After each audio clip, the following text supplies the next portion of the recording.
Yeah. Salute everybody that's in here, man. Y'all do us a favor. Y'all hit that like button as y'all come up in here. If y'all new, y'all haven't subscribed, do us a favor. Hit that subscribe and push that notification button. If you don't know what that is, it's that bell. Nikki Lee, salute. Glad you're here.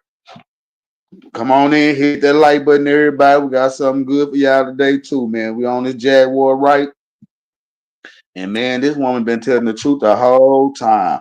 It's like when she first came out, people thought she was crazy. People thought she was after money. But you have to think about it. She ain't said nothing about suing nobody. She ain't asking for no cash. And ain't nobody tried to sue her either.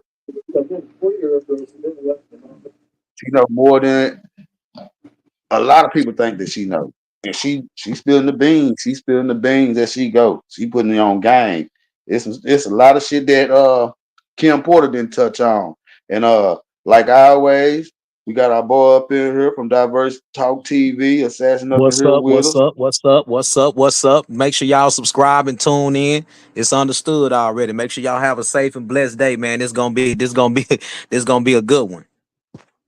Will be a good one. It's gonna be a good one. Okay, it's on you. We waiting on you, Assassin. It's on you. Okay, let's get right into it, man. Jaguar Wright dropped the interview this morning on the Piers Morgan show. So we gonna go on and get right into it, man. Listen to what she's saying. She dropping none but the truth. So help me God. No, I'm just playing, but everybody already know what you heard me? Everybody already know what Jaguar right be on, and everything she's saying make a lot of sense because ain't nobody came out and tried to sue her, or ain't nobody came out and really just tried to go at her like that. So she knows something. So let's get right into it, y'all.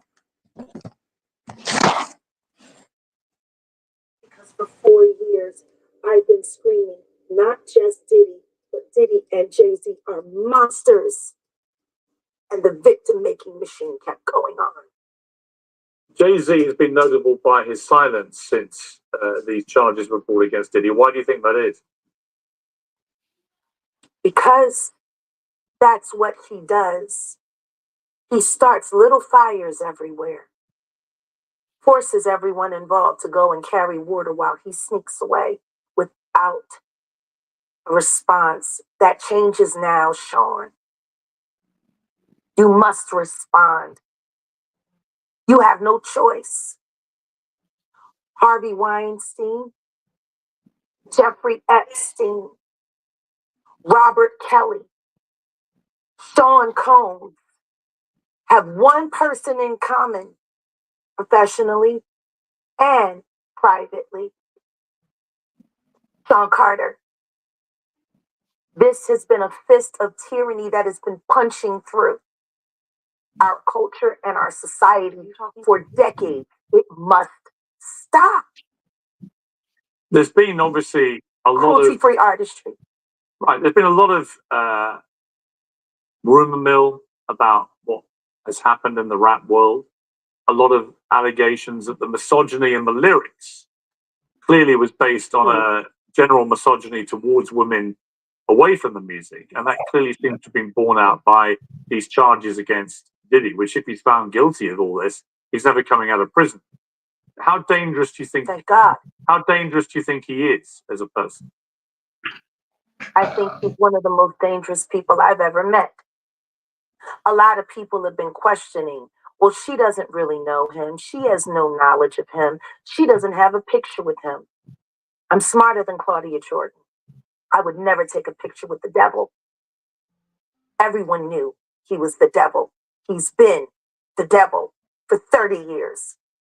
He's been covered and protected by not only Clive Davis, but Lucian Grange. He was selected to be the demon that he is, to keep the culture in line so the industry could continue to rape it for all of its precious jewels. We have too many lost. The list of lost is ridiculous. And everyone knows Diddy was selected for this job. Okay. So we gonna hold up a little bit right there, and I want y'all to tell me what y'all think.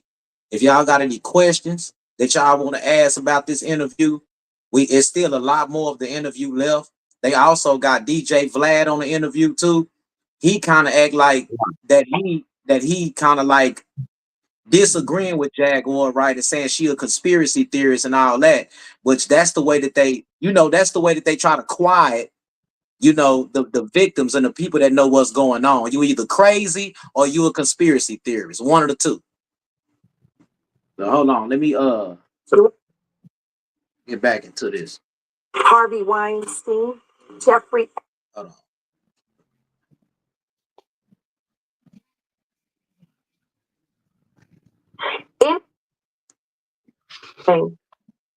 Everything that I'm about to say to you is not my firsthand knowledge. It is my firsthand witness account experience.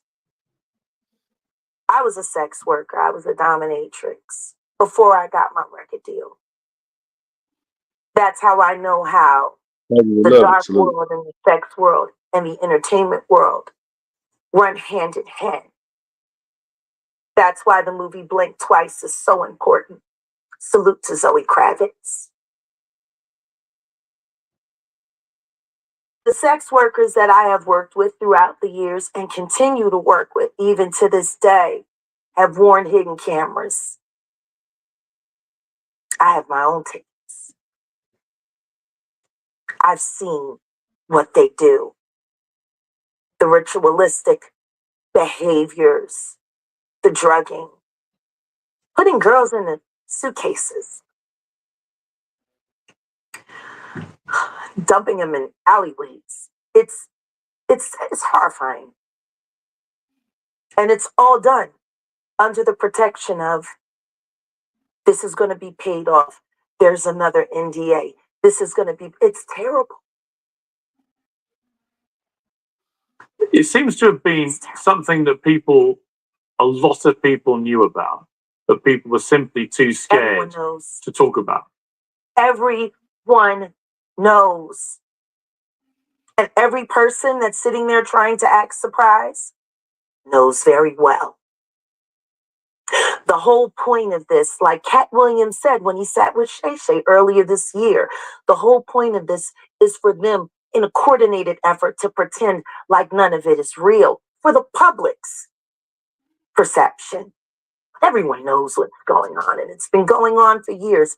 It's been going on before Diddy. See, people keep looking at him like he's the Sputnik that came out of nowhere. This is someone who was designed to be what he is. We got to stop making ditties. And if we're going to do that, then we got to go back. We got to go back to even further, the mentors of these people. Because Diddy was taught how to do what he does systematically. And Clyde Davis has been his greatest teacher. Look, Clive Davis is not here to respond to that, nor is Jay-Z. But a lot of people, famous people in the music industry, have been notable, like I say, by their silence so far. It's also been notable that since the Me Too campaign began in 2017, the music industry has largely avoided the same scrutiny that other industries have had. Why do you think that is? I'm sorry, I didn't hear that. Since Me Too began in 2017, the music industry has largely avoided the same kind of scrutiny that other industries have had. Why do you think that is? Well, because the Me Too movement was a ruse. It was a setup. It was a scam. I'm saying that now, publicly. Dream Hampton spearheaded the Surviving R. Kelly campaign, which fueled the Me Too campaign. And that was all funded by Sean Carter to make sure that Robert Kelly went to jail. Get his lick back. They know that. Why is nobody understanding that Dream Hampton was being financed and ran by Sean Carter? They were able to go and get all of these witnesses because he was there with Robert Kelly.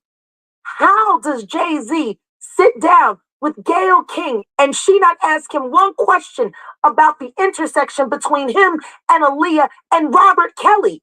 This is insane that people keep refusing to see what's right there. If the Me Too movement were real, why aren't they speaking now? They've also been very quiet in this time of the diddler's downfall. Jaguar, guess they're on vacation. If this goes to court, Jaguar, do you think the world is going to be shocked by what comes out? Oh, absolutely. I just don't know why they are. It's been happening in front of everyone's faces for decades. For decades. How many victims? What's the difference between me and Judy Garland? Social media. How many victims? There was none for her. How many victims potentially do you think there could be? Thousands. Thousands. I've talked to hundreds that I deal with still myself.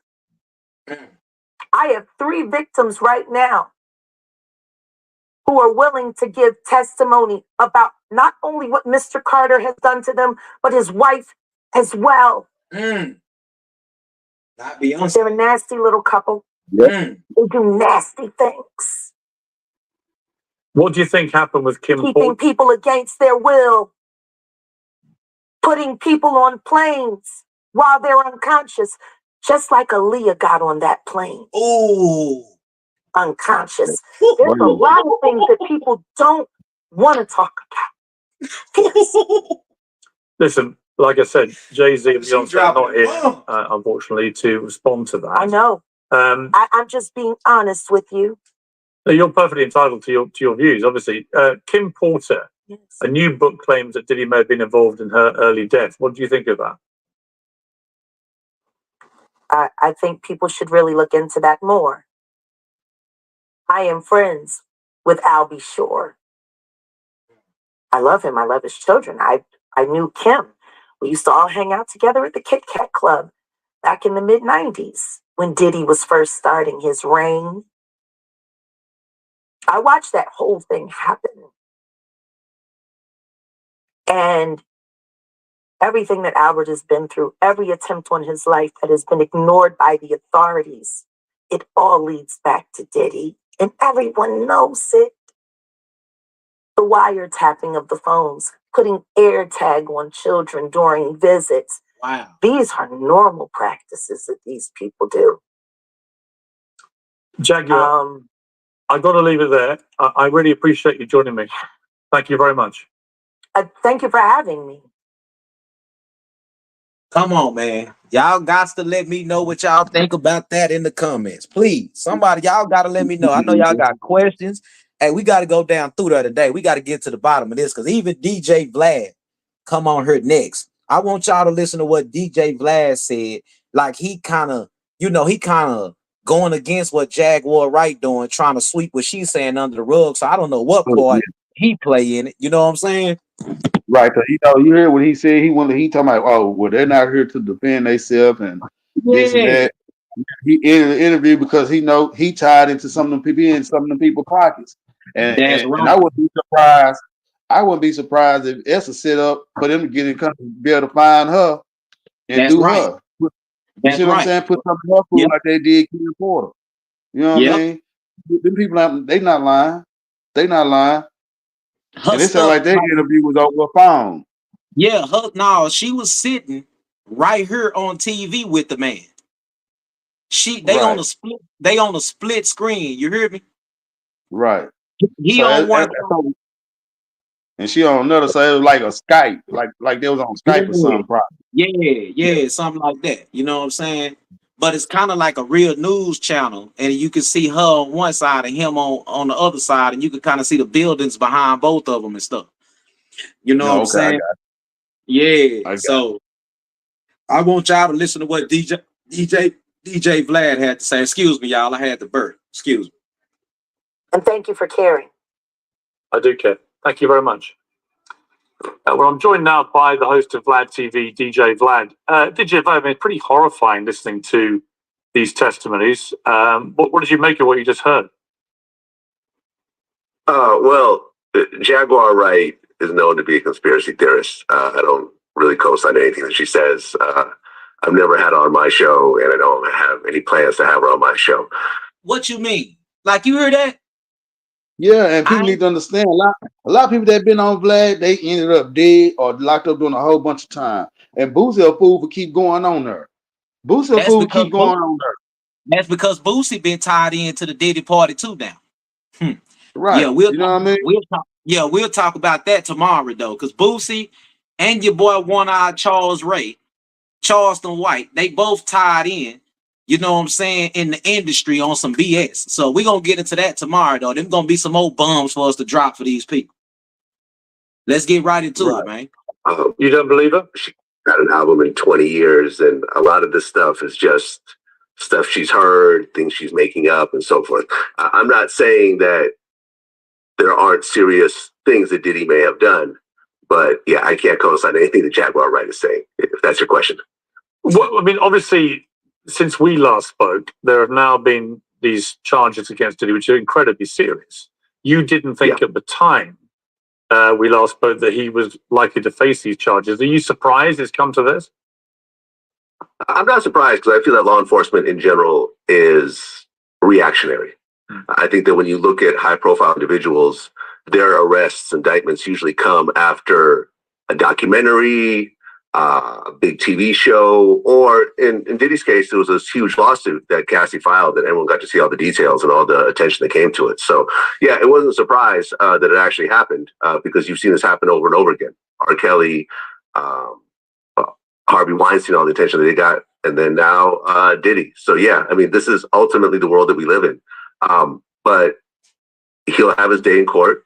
And, you know, his lawyer said that he's not going to take a plea deal, because I think a plea deal at this point is probably going to be very heavy-handed, probably 20 years plus. So it makes sense for him to go to court. But we'll ultimately see what happens, you know, because we haven't really seen, apart from some of the funny stuff of, oh, there's 1 million bottles of lube that they found there. Right? I'm sorry, 1,000 bottles of lube and so forth. We have yet to really see what the evidence is. And I think once we see the actual evidence, then people will actually formulate an opinion on what's happening right now. Do you think there's a lot of people in the rap world in particular who are pretty fearful right now of where this may all lead? Is it a bit like the Epstein scandal, do you think?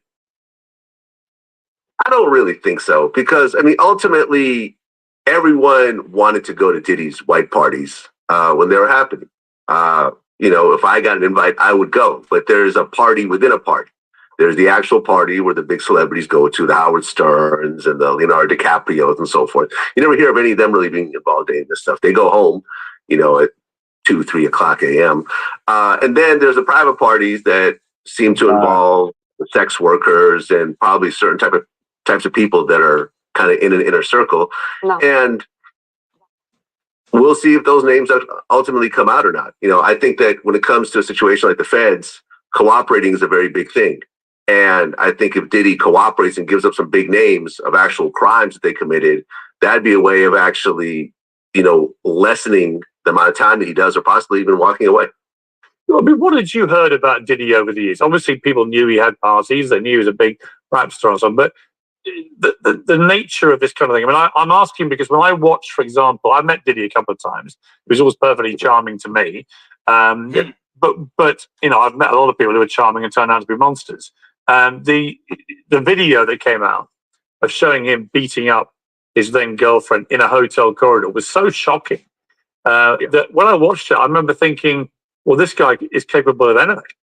I mean, a man that would do that, who's that famous, who would do that to a woman in a hotel corridor, public hotel corridor, if he's prepared to be that violent in public, knowing there might be cameras around, he's prepared to do pretty much anything, was my conclusion. I mean, what did you hear about him over the years? Yeah, I mean, that tape was horrific. And after our interview that we did with Roger Bonds, who I helped to bring onto the show, I did my own interview with Roger Bonds. It was a very in-depth, I think, two-hour interview, where he goes into actually witnessing a lot of women that were physically abused by Diddy. I mean, not only Cassie, of course, which he saw multiple times, but Kim Porter. He was on a trip where Kim Porter got her nose broken, allegedly by Diddy, and flew in a plastic surgeon to fix it. There was a personal chef that Diddy beat up. I actually heard voicemails of her describing it. This wasn't even something that she wanted to come publicly with. There was other women as well that I got details on. So I think that Diddy has a long history of violence towards women, but also men, because there's also the Steve Stout incident If you remember that whole situation, he was in an interview. Sorry, he was in a music video with Nas, "Hate Me Now," and there was a scene where Diddy was on the cross like Jesus, and I guess he went to Steve Stout afterwards and said that he wants to take that part out. That part wasn't taken out, so Diddy and his entourage show up at Steve Stout's office. And they beat him with a champagne bottle, which they ultimately settled out of court for. So I think there's a lot of violence that has happened around him, and I think at this point it's just catching up to him. Jay-Z and Diddy's friendship might look like the ultimate power duo on the surface, but the secrets lurking beneath are a whole different story. After Diddy's mask began to slip, it seems Jay might be next in line, and Irv Gotti just entered the conversation, and he's about to blow the lid off this bromance with some shocking revelations.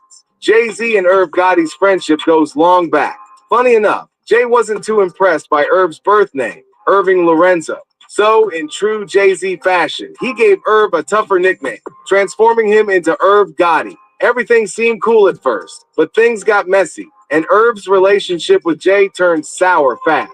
So I'm in my office. Okay, and it's you who called Jay or Jay called you? No, let me explain. Okay, cool. I'm in my office. I'm minding my business. This is in my office every day. 197 Battle of the Beats? This happens yet? No. Okay, yeah.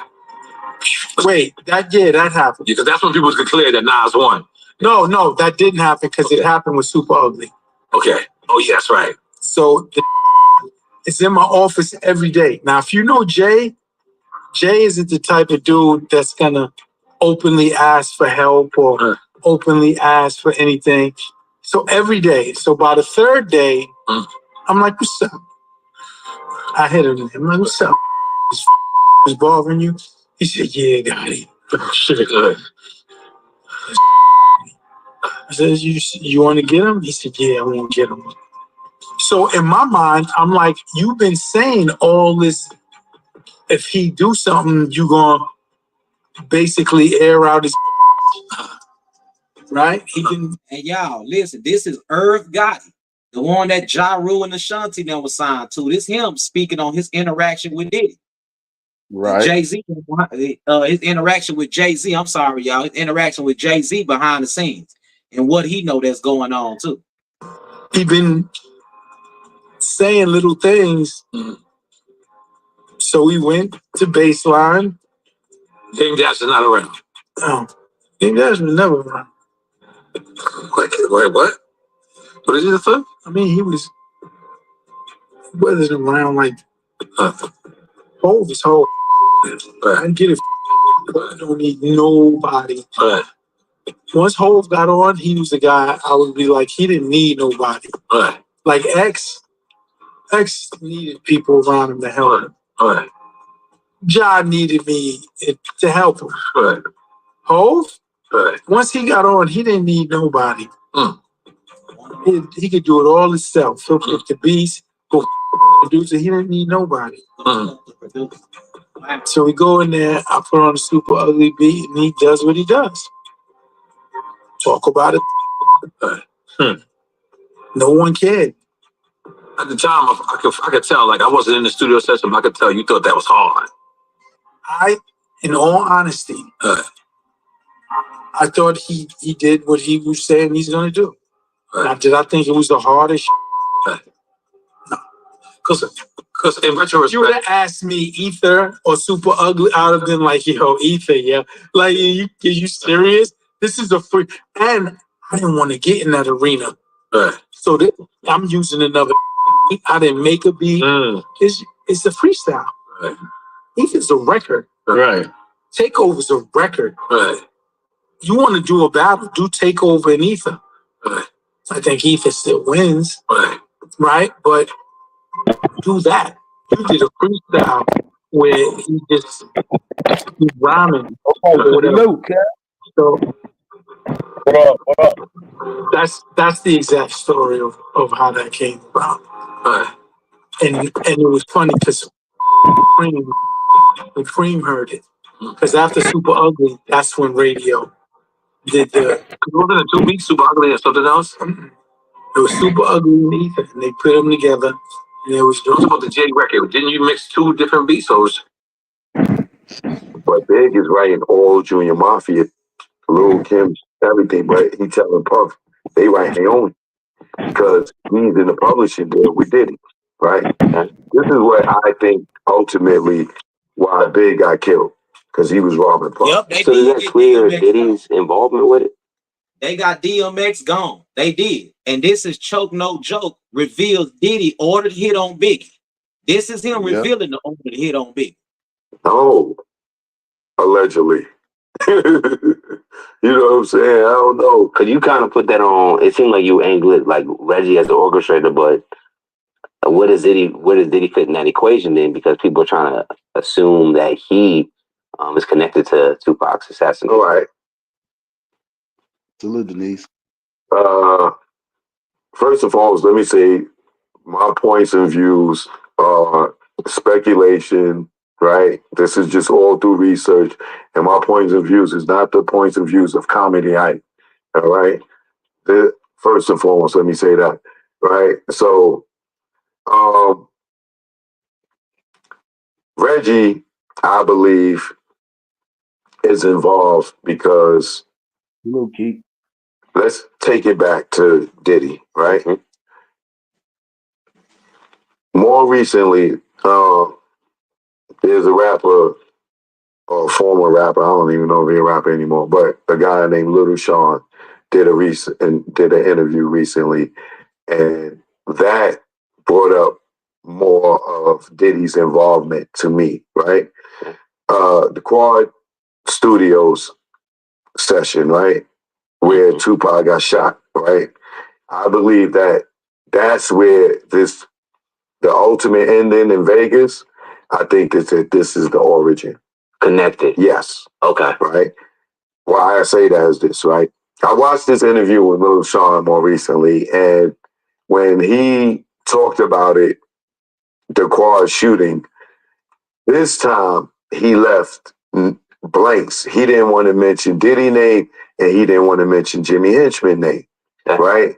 Which was odd to me because when he left those blanks, I went and did research, and I went through all his interviews. I found his original interview with Combat Jack, where he names everybody, right?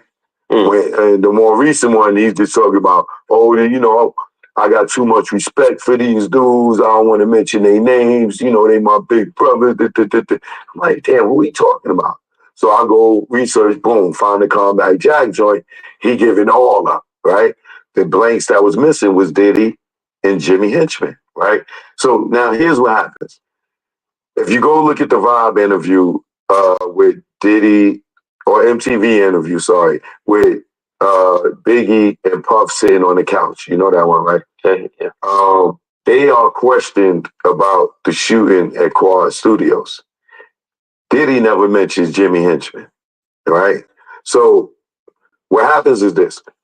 Pac isn't doing bad at the time, right? He's famous, but financially he's hurting, right? Mm-hmm. They all know this. So Jimmy Henchman was trying to manage Pac. My nigga Loco in the Pac wasn't like, nah, nigga, I'm not letting you manage me. You know what I'm saying? Like, so that, again, the little friction, allegedly, right? He wouldn't let him manage him. Pac is in New York shooting above the rim, right? He's now hanging out with Haitian Jack, right? For whatever reason, they got close to him, and Pac is, finally financially messed up. Jack is taking them shopping, buying them Rolex. They getting in with him. They see his potential, and so you know how they do. It's like the hustlers that take care of the kid that know how to play basketball in the hood. Hopefully, you go to the NBA. I'm good, right? So Jack is looking out for Pac. Big knows Haitian Jack. You know what I'm saying? Hun, all of them, they know Haitian Jack and they know his reputation. Big go and tell Pac, yo, don't be hanging with these niggas. These niggas ain't right. Like, you know what I'm saying? Pac go back and tell Haitian Jack what Big said, and Big gets robbed. Fast forward. Jimmy Henchman it has an argument for whatever reason with Pac on the phone. Right now, Lance Rivera tells this story, and he they on the phone. They say Pac arguing with a dude because Jimmy wanted Pac to do a verse for Little Sean. Pac said, "Yo, I'll do it for 7 bands." Right? So he go to Ron G house. He do Ron G mixtape for free, but he charging these dudes. Right? So Jimmy Henchman calls Pac, or one of his boys called Pac, whoever, to set up the session. Right? Now, this falls on the tail of the rape case. Okay. Right? Lil Sean, Jack, and Pac hang out, right? Okay. Now, Lil Sean said when he met Pac, they never even had no conversation. They rode in the car together. They went to a spot, Nels or whatever. Mm-hmm. They hung out, whatever, right? That's where Pac got head from the girl on the dance floor. That's where he met the girl, Ayanna Jackson, or whatever, right?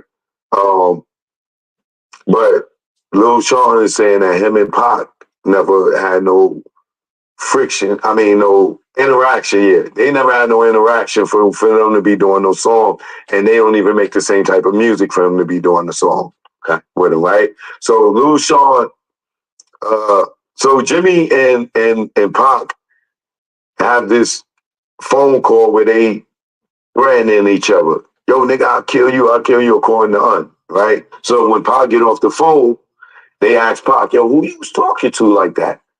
And he's like, some nigga named Jimmy Henchman.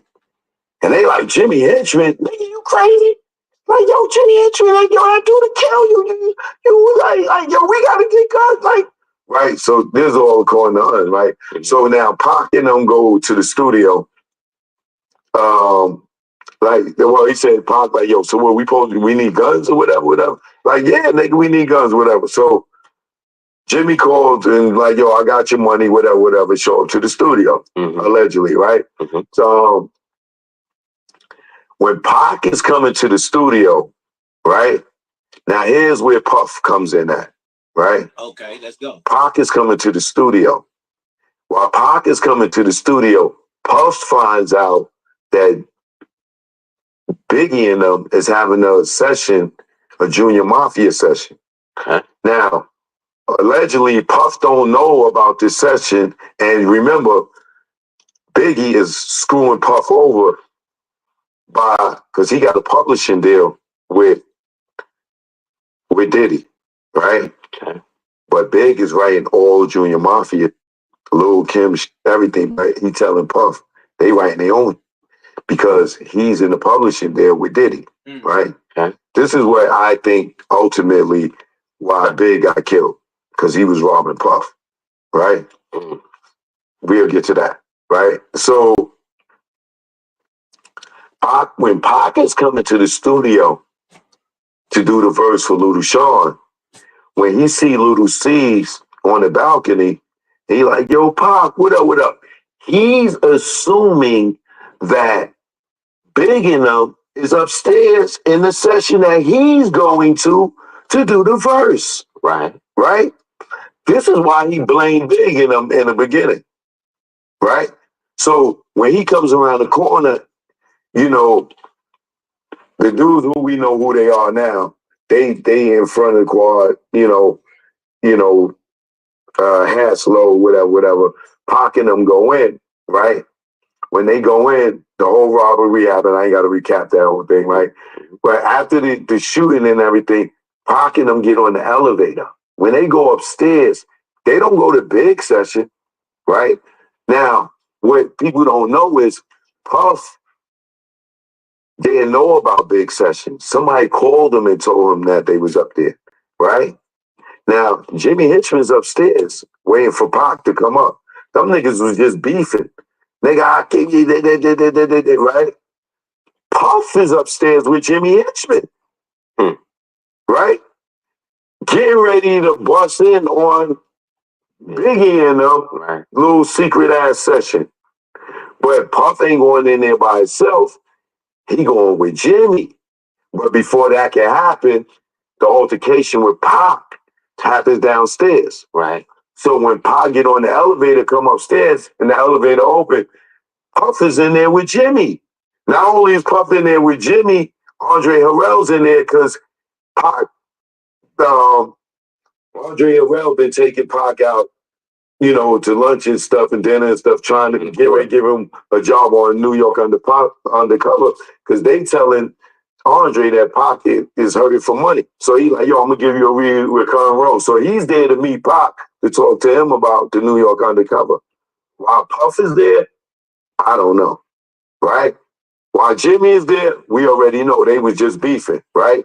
So Pac come in, he shot, right? When he go to sit down and shit, he stand back up because he shot himself in the nuts, right? So he like looking around, what's going on, right? So they call the police. He tells the man, roll him out, this, that, and the other. Mm-hmm. When the ambulance come, he getting off the elevator. Now, in Combat Jack's interview with Luda Shawn, he says Pac and Jimmy both standing right there at the elevator. Like Pac is on, and he's on the other side. And Pac is like, yo, what's up, nigga? What's up? What the fuck is going on? Fuck is going on? And Jimmy like, yo, come here, nigga. Let me talk to you. Elevator closed. Douche. That's the last time they seen each other, right? Mm-hmm. This is why Pac starts going at Bad Boy. Mm-hmm. Puff, you was there with this nigga Jimmy Henchman. I was just beefing with this nigga. I just got shot up. Right. You here with this nigga? Big, you supposed to be my man. He thinking Big and was all together. No, Puff was getting ready to run down on Big ass. He got the muscle with him. Mm. You get what I'm saying? He couldn't run up and Big session. So he set the play up. He set the play up on Tupac first, and then Right. he backed on and set the play up on Big. Right. And then if you think about what we heard yesterday, Biggie was go leave Bad Boy, start a record label with Tupac. So that's probably why he was robbing Puff Daddy out top anyway to help sponsor the motherfucking record label they were trying to start. Then when all that shit happened in the elevator, it was why the shit went sour between Pac and Biggie. Because you gotta think about it. They say Pac is the one that put Biggie on initially. Like, you know what I mean? Yeah, he did. And see, he tried to make, and see, that was Diddy playing them games. He really made it to where Pac didn't want to fuck with Biggie. You know what I'm saying? Because he didn't want them niggas fucking around no way, because Tupac wasn't down with that gay shit. You know what I'm saying? Right. Anybody that was go ahead. Nah, you go ahead and say what you gonna say. I was gonna say anybody that wasn't down with the agenda that Diddy was pushing, he was trying to get him out the way, bro. You know what I'm saying? Like Kim Porter said, he said it himself. Like, shit, if a motherfucker down me 150% and they trying to leave me and start and become competition, shit, I ain't protecting them. Basically what he's saying, shit, they can try to be my competition. I'm gonna get them knocked out.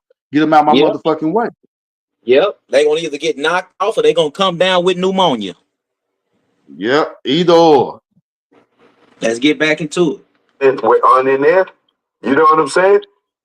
And under them was already had problems with Haitian Jack, right? Allegedly, right? Mm-hmm. If you listen to his interview, they banged out before, right? So, and remember, they robbed Biggie for telling Pac, don't hang with them niggas. So, being at the whole shooting, or if you go back and you watch the video of them coming out of quad, Pac comes out with Jimmy Hitchman. I mean, not Pac, excuse me. Puff come out with Jimmy Henchman. Big and them come out like 5 minutes later. They wasn't even in there together. They wasn't in the same studio. Gotcha. But if you look at it on TV, they make it look like Puff walked out and then they clip in the Big come walking out behind Puff. Big ain't even know Puff was upstairs. So moving forward, right? The beef is lit. Now, Jimmy Henchman and Suge already had beef before Pac and Jimmy Henchman had beef. Now Diddy don't have to worry about Pac and Biggie messing around behind his back because he just started a real live war between them niggas. Right. And back there what Kim was saying too in the book. Yep. Right. Yeah. Jaguar Rice said in one of those interviews too. Yep. Only thing he said different was when the elevator opened, Pac seen seen Jimmy Henchman and Puff Daddy. But everybody else keeps saying when Pac, when he said when the elevator opened, he seen Biggie and he seen P Diddy. Salute Yep. Trey Six. Yeah. But he was losing blood. He probably seen all of them in different spots and just put them together. Yep. Shorten it up and put it together. You know what I mean? Yep, that's true. Let's get back Then into nobody did what everybody's saying besides them something is like they watch Pac bleed out on the elevator and when nobody called an ambulance. it. Yep. Mm-hmm. Especially on the movie documentary that they made showing us the little clipping on how it happened on the movie. You know P. Diddy had a hand in that to try to make himself look like the good guy. Right. Trey Six. Shout out Trey Six. Now, listen, remember, Pac ain't even on death row yet. Right? And Suge already got beef with Jimmy Henchman before from some Miami shit, right? That happened with Luke back in the day, right? Now, Pac got beef with Jimmy Henchman, then the whole shit the trial he shot up the next day, he go to court and shit found guilty, right? He go to jail. Left with seeing Jimmy and Puff. And then Big, potentially too. Right. Now, Big's still in the dark a little bit at some point, right? Because he got to figure out what the fuck Puff was going upstairs. You know what I'm saying? Now, he went and got his old deal, right? Now, here's the other thing, right? Keep that in mind, right? Now, we got, I go to jail, I come home, he go to death row. Jimmy tell the nigga, yo, nigga, he tell Stretch to tell Pac, nigga, you don't want to go to war with me. You got to get your money right. That's why you hear Pac say on Against All Odds, you told me don't go to war until I get my money right. I got my money right, right? So now Pac is over there with Suge, and they both got a problem with who?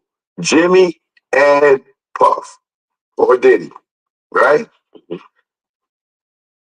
Now they see each other, Soul Train Award, all this shit going on, right? Now, on top of that, let's fast forward a little bit.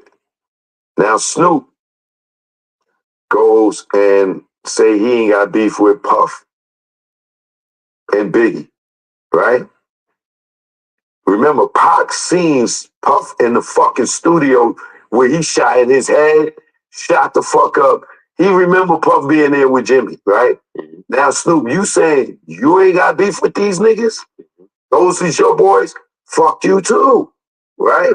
So how does Pac and how does Snoop move forward with Death Row under these conditions? They could. Right?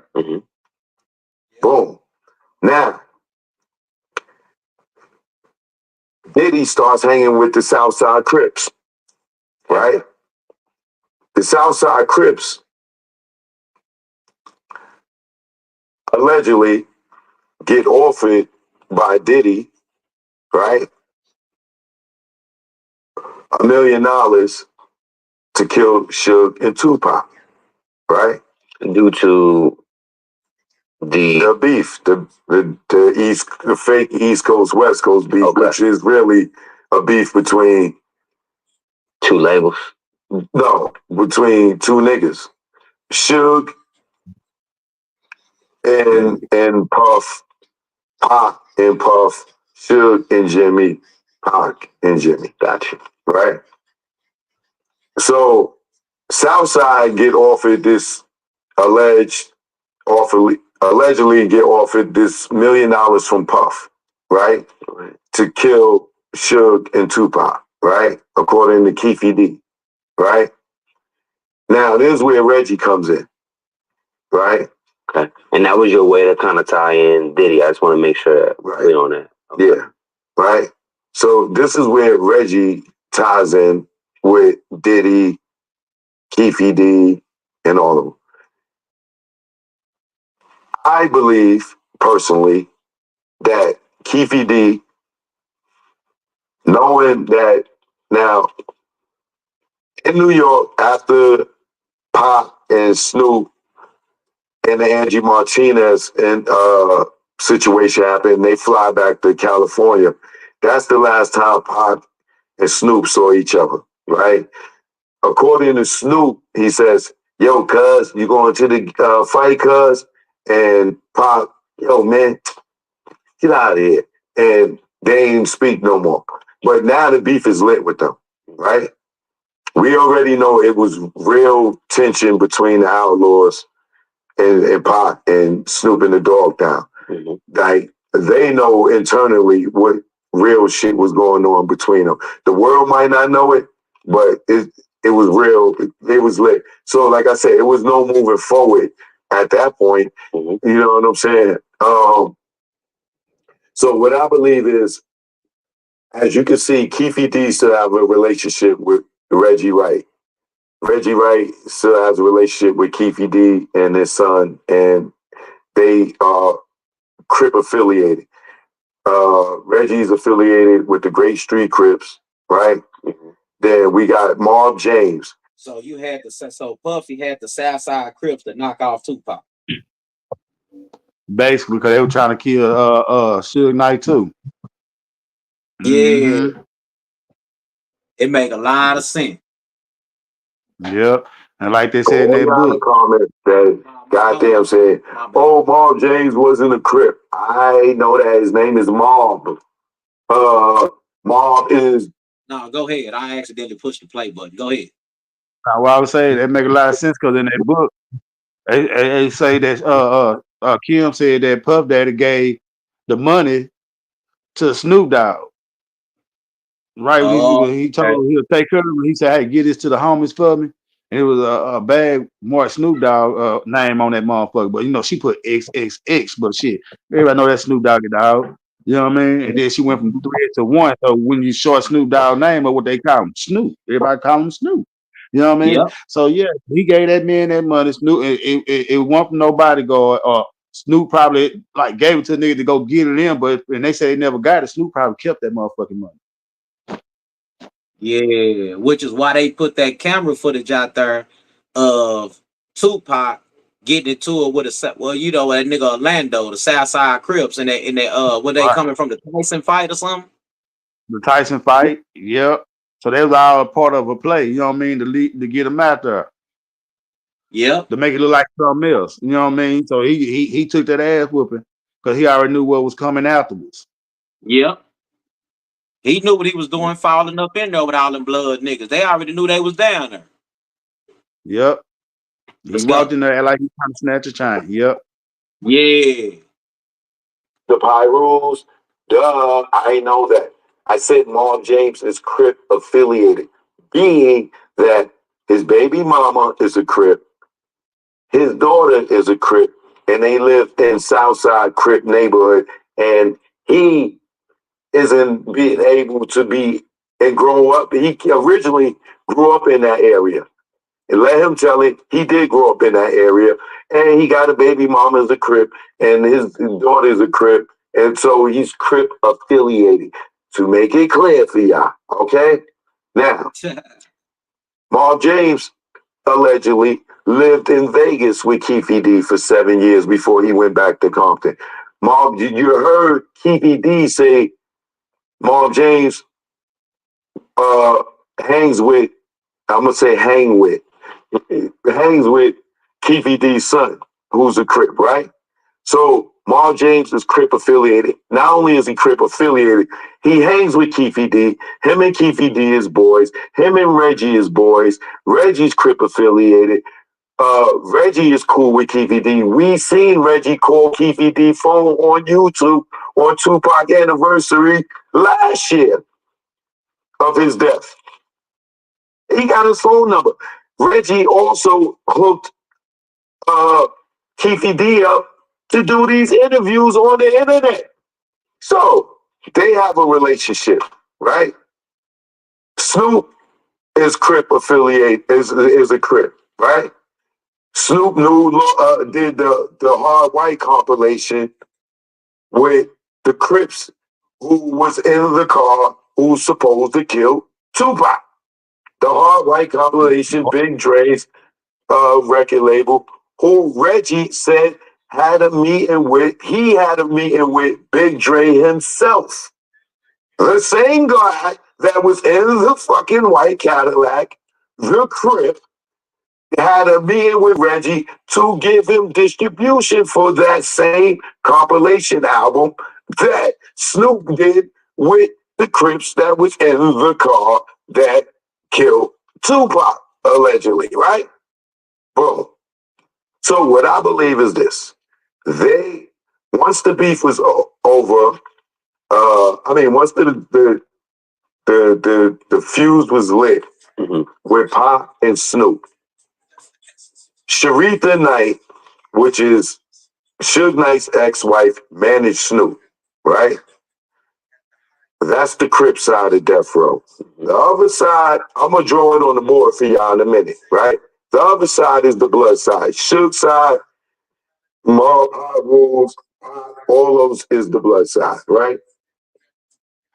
You got Death Row, right? You got Nightlife, which is the management that's ran by Sharitha. You got Death Row Records, which is the blood side that's run by Suge, right? You got Sharitha, who manages Snoop, the Crip, right? The Dog Pound, the Crips. She has the relationship with Reggie, who's the Crip affiliated. And she is also dating Kevin Gaines, who is one of the cops that had the relationship with Mac and Perez and the Rampart cops, the LAPD, who Reggie, Right Way Security, hires the off-duty cops. Kevin Gaines worked security for Snoop, right?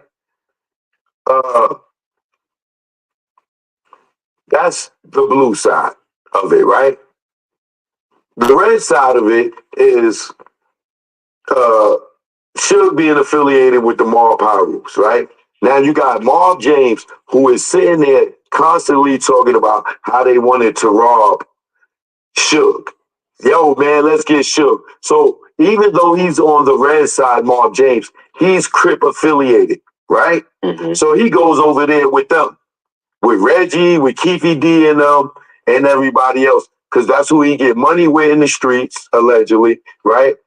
And that's who he's aligned with, Reggie and all them today, right? It's fuck Suge with Marv James. My brother got killed, this, and other. Buntry, Neckbone, Henrock, Suge, Pac, all over here, right? Some way or another, most of Suge crew gets killed, Suge goes to jail, right? They say Now, Miles James, somebody else had before something to do Suge with goes to jail for the Terry thing. Huh? They say Miles James and another Pyru nigga was killing the Pyrus on Suge's side. Oh, for real? Yep. I ain't even heard That's that right. yet. I heard that shit a few times. Yep. Who, Mob James? They Miles James and I forgot the other Pyru nigga name. They say them niggas, they Pyru, but they was killing the other Pyru niggas that was over there or getting them knocked out. Oh. And then now he's saying Miles James really offended with the Crips on the cool. That'll do it. But yeah, I believe.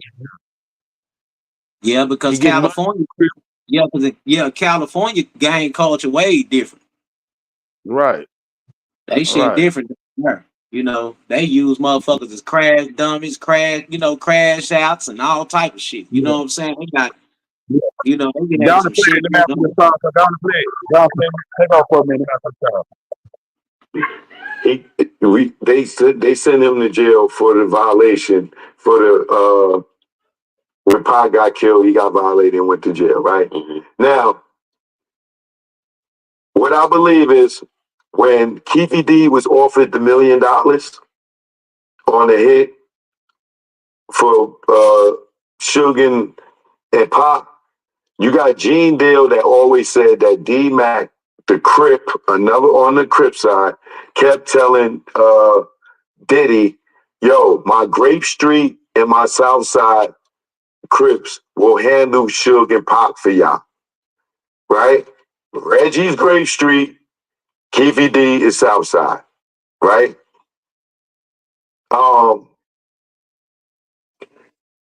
I believe that Keefy D went to Reggie,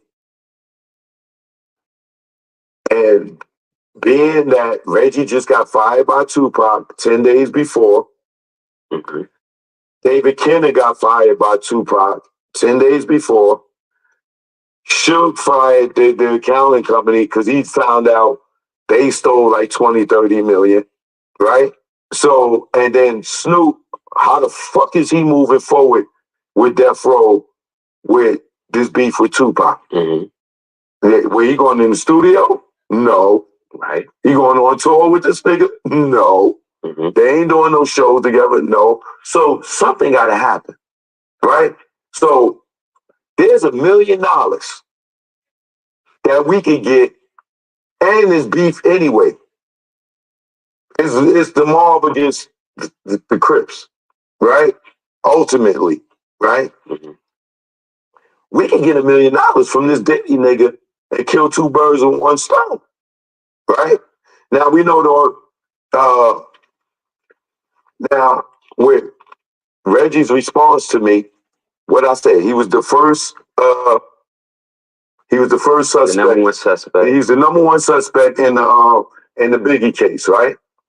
And Gray Kaden went to him and he told him Southside killed Biggie in retaliation for not getting their money for Tupac.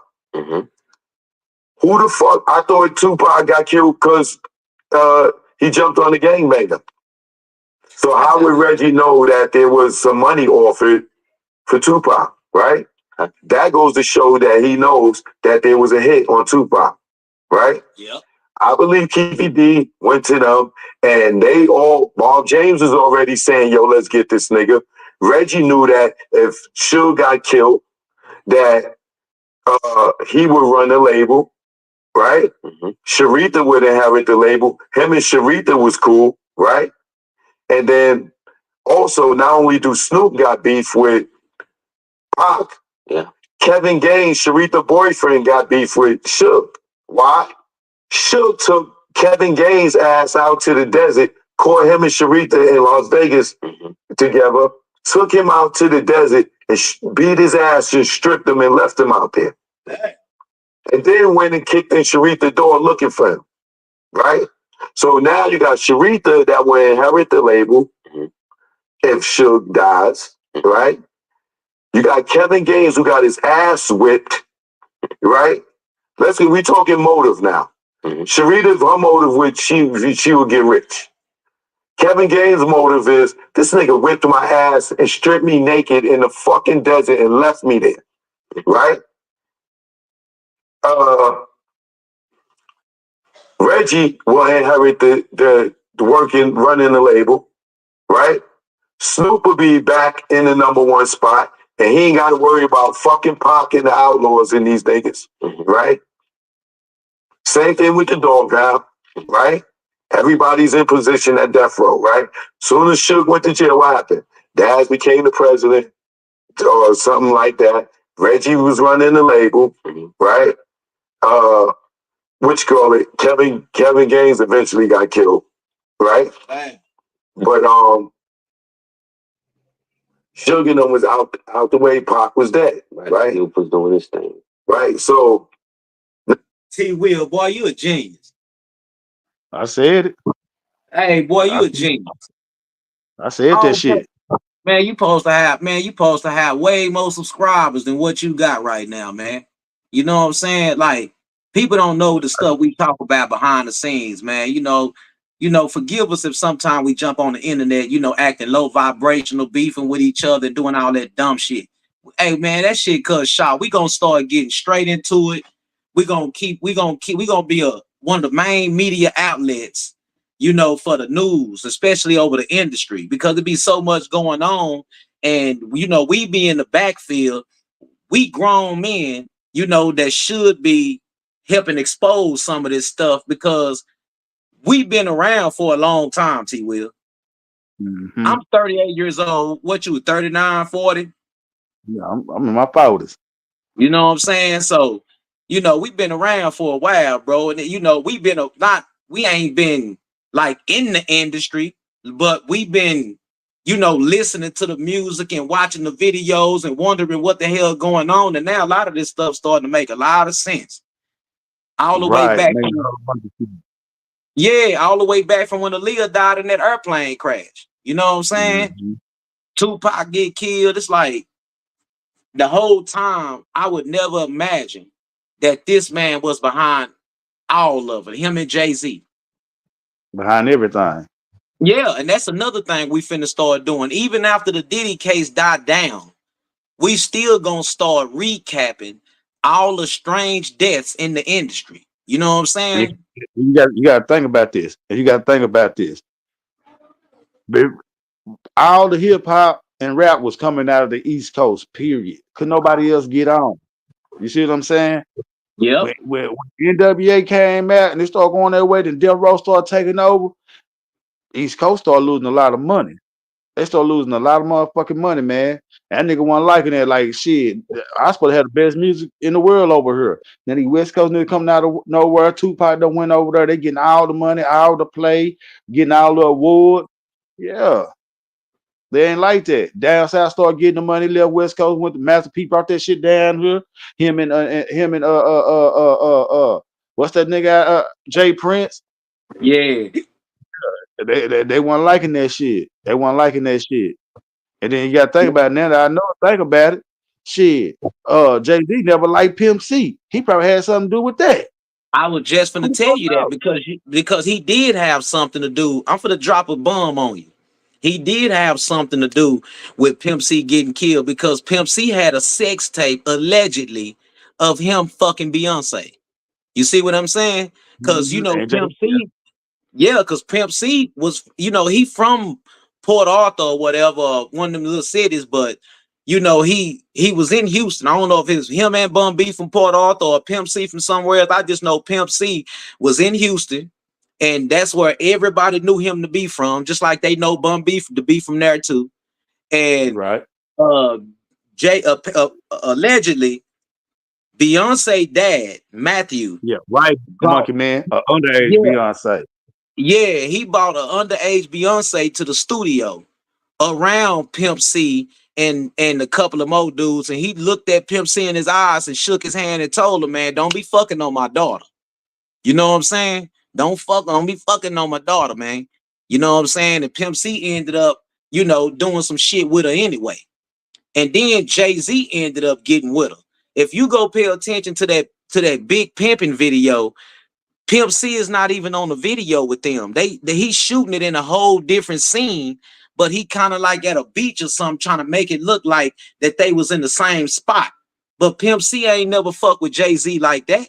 That's why Pimp C got on the media outlets and he started talking about all this gay shit going on. He shot right at your boy Russell Simmons. Nah, He for shot, real. he shot right at Russell Simmons. Pimp C said he ain't nothing but an old punk anyway. You know what I'm saying? Nah, for real.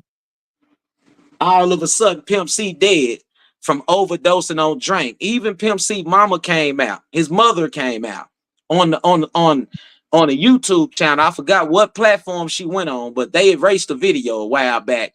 Whoever dropped the video erased it because Pimp C Right. mama was getting on Bun B ass about going around spreading rumors saying he died of drink. His mama said my son didn't drink that shit no more. I know my Right. son. My son And they wasn't had even the doing drink. it no more.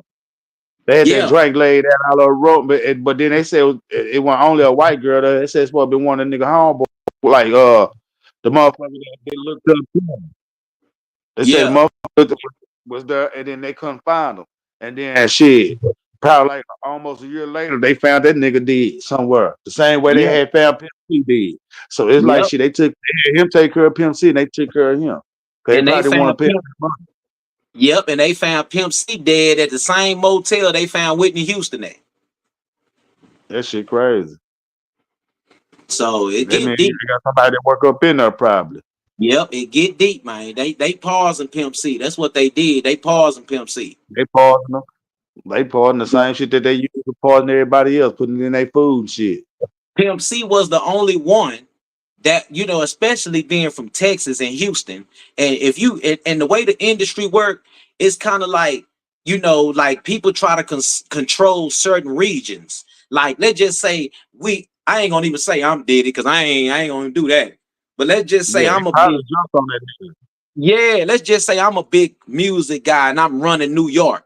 The first thing I want to do when I holler at somebody from Texas or something, I want to figure out who's the guys that's running it down there. Who is the guy that's running Texas? To everybody else outside of Texas, they think Jay Prince run Texas. You see what I'm saying? They don't know. They don't know why you think when Mo 3 came out rapping, Jay Prince and them hollered at Mo 3. Right. How Mo 3 death got something to do with this shit too, bro. It's all tied in together. Rainwater. He didn't fuck with Jay Prince. He went out there to Lil Boosie. Exactly. He been saying Boosie was his favorite rapper ever since he came out. Right. And But then, when you know what I mean? And they used that beef between Yellow Bees and Trap Boy Freddy. All that shit tied in. And then all of a sudden, you gotta think about it. Trap Boy Freddy, I'm gonna be honest, man. Trap Boy Freddy and Yellow Bees, they really don't jam like that to be blowing up, getting all these shows they getting found. I ain't gonna bullshit. Man, them boys, man, look, I ain't got no beef with them whatsoever, but both of them is trash. I'm talking about when it comes. Man, you can give me a beat right now. I go harder than both of them. I swear to God, them boys cannot rap. Them boys trash, man.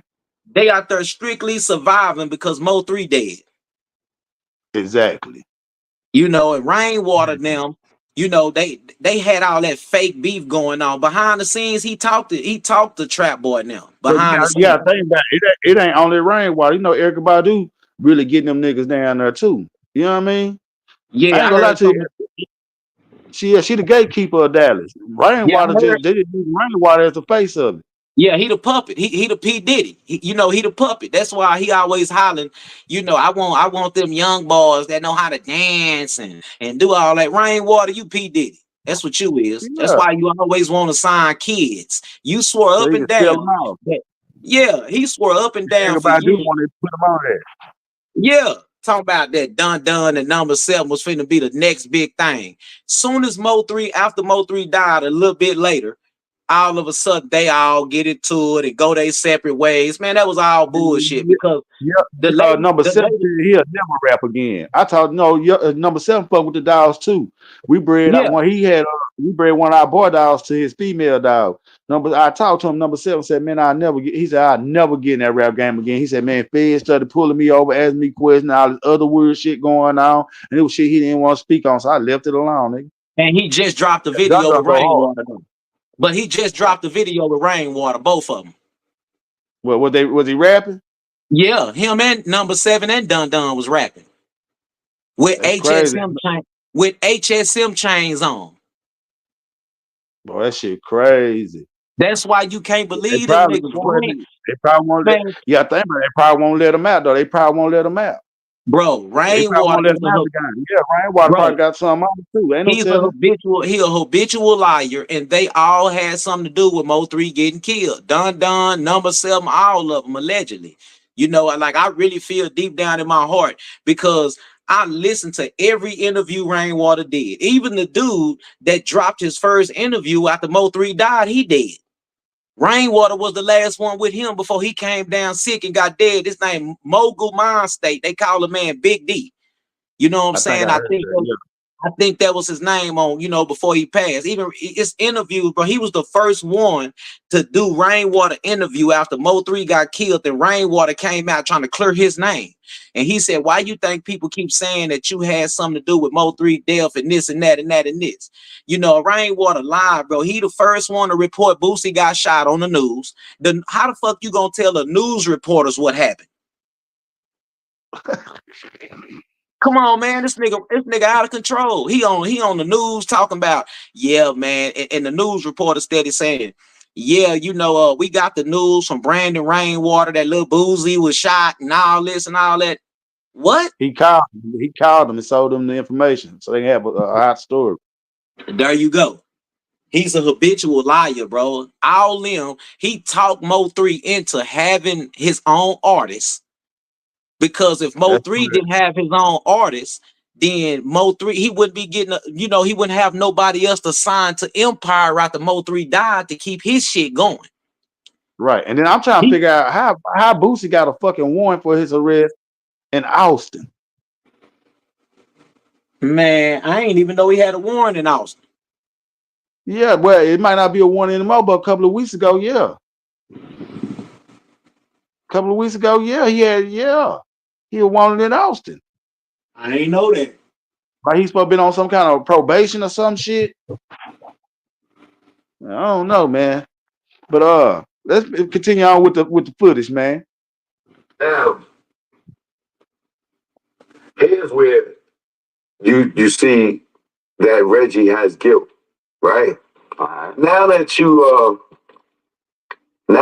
heard Suge say you and Perez are good friends. Goddamn liar. And as Perez was trying to kill him, you gonna turn around and say, man, so what? Say what? So what? Say what? What if they was around death row? What if they was around death row? That don't mean they killers. I thought you didn't know them, nigga. Now you saying, so what if they was around death row? That don't make them killers. How the fuck would you know if they killers or not? You don't know them. Keep talking, you stupid ass motherfucker. Hey, poor butt. You know you done fucked up, right? So you bought the bottle of beer at 12 o'clock. So you met Greg Caden at 12:05. You know you done fucked up, right? Keep running your mouth, Reggie. You see Training Day, right? Yeah. Nigga, you gonna be running down the motherfucking street like Snoop, nigga. Damn. They gonna stick that pin down your throat. I ain't doing nothing.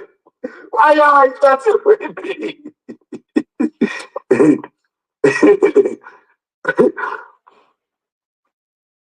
Now,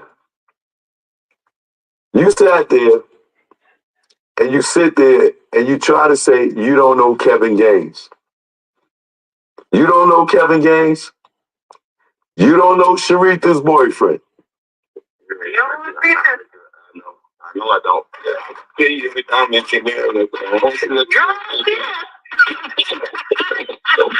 But anyway, very clearly, big one. I'm going to tell you, Kevin Gaines. Well, if you do some checks or something like that, on Buffalo Records, I know you people definitely Records, but you maybe not lady.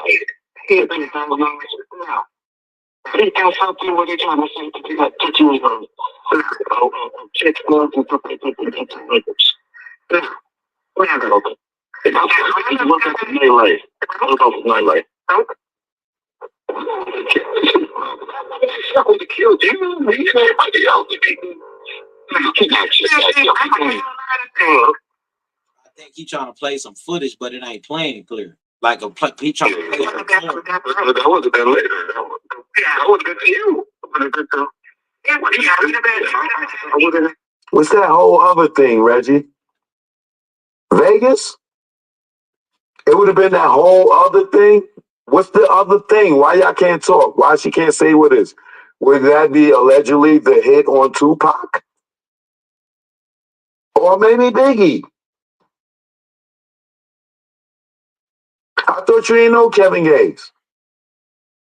But you call her and ask her, Kevin Gates, you ever paid him with a check from Death Row? They saying they got a check for $10,000. Oh, Reggie, I'm scandalous, but I ain't that scandalous, Reggie. You think I'll bring him around? Why would I write him a check if I ain't even bring him around? Reggie, you should get off the internet, bro. You better get off the internet, nigga. You gonna go to jail. Yeah. You ain't know Perez and Suge know Perez? I thought you said Suge didn't know Perez. He said you and Perez are good friends. I didn't say it.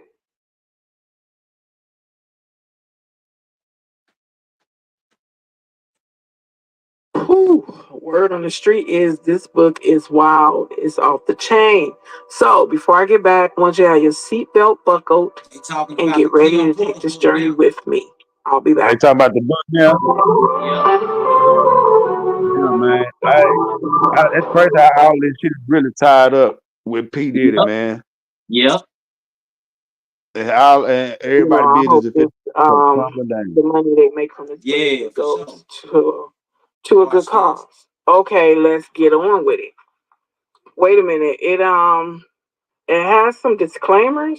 It says one of Kim's Porter final wishes was for this memoir diary to be made public out of protection for certain parties and their potential criminal activity.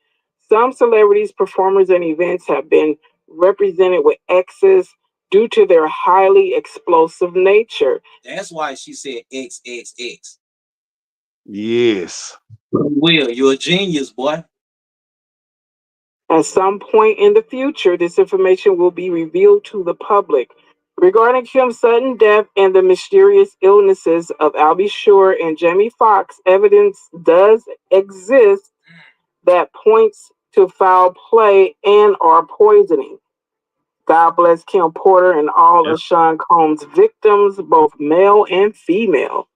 Okay, that is page 1 disclaimer. So let's get into chapter 1 introduction. Soon after high school, I started landing modeling jobs. I couldn't believe it. It was all happening so fast. I met my husband, father of my oldest child, and one of my oldest friends in life, I'll be sure. It was a whirlwind romance. I was only 19 when we married, and no, it didn't work out. Al is still one of my best friends to this day. Our son Quincy is such a talented and wonderful young man. At that time, I had no idea my relationship with Al was going to introduce me to the man that I would spend the better part of my adult life with, a man whom I would love and cherish, but eventually fear and hate. I don't want to put the cart before the horse, but I will say, although I knew what was going on, I turned a blind eye many times. Here I have to tell this truth. Unfortunately, because deep down I knew everything that was happening, but I lied to myself a lot. He was so charming, a wolf in sheep's clothing, a devil, and I fell for it. This story must be told despite the fact it will hurt my children. I cannot hide it any longer. Sean Combs must be stopped. Chapter 2. Humble beginnings. I was born to loving parents, Jake Porter and Sarah L. Porter, in the peach state of Georgia. All through Columbus High School, when I graduated in 1988, I knew I was going to be famous. In the 10th grade, one of my best friends, Tina, said to me, "You won't make it here in Georgia." I knew if I really wanted to be famous, I would have to leave my hometown and my home, Georgia. That conversation was so important, so I look back now. It changed my life. I met Al while I was working in the industry. He was so dope and charming, and I had such a crush on him. We were married before I knew it, and Quincy was on the way, but I was young, and it felt like it wasn't going to last. It was a little heated between us after we separated, but we got past that quickly. He is just a super dope guy. and an amazing father. Though we separated, we were forever bonded through Quincy. Thank you, Al. I will always love you. When I met Sean, he was cool. I didn't think much of him at the time. He was just another guy at the label. Uptown was huge and we were all living our best life. But Sean continued to lay on the charm, and before I knew it, we were dating. As a young single mom at one of the hottest companies in the world, life couldn't get any better. Then it did. My boyfriend was getting even bigger.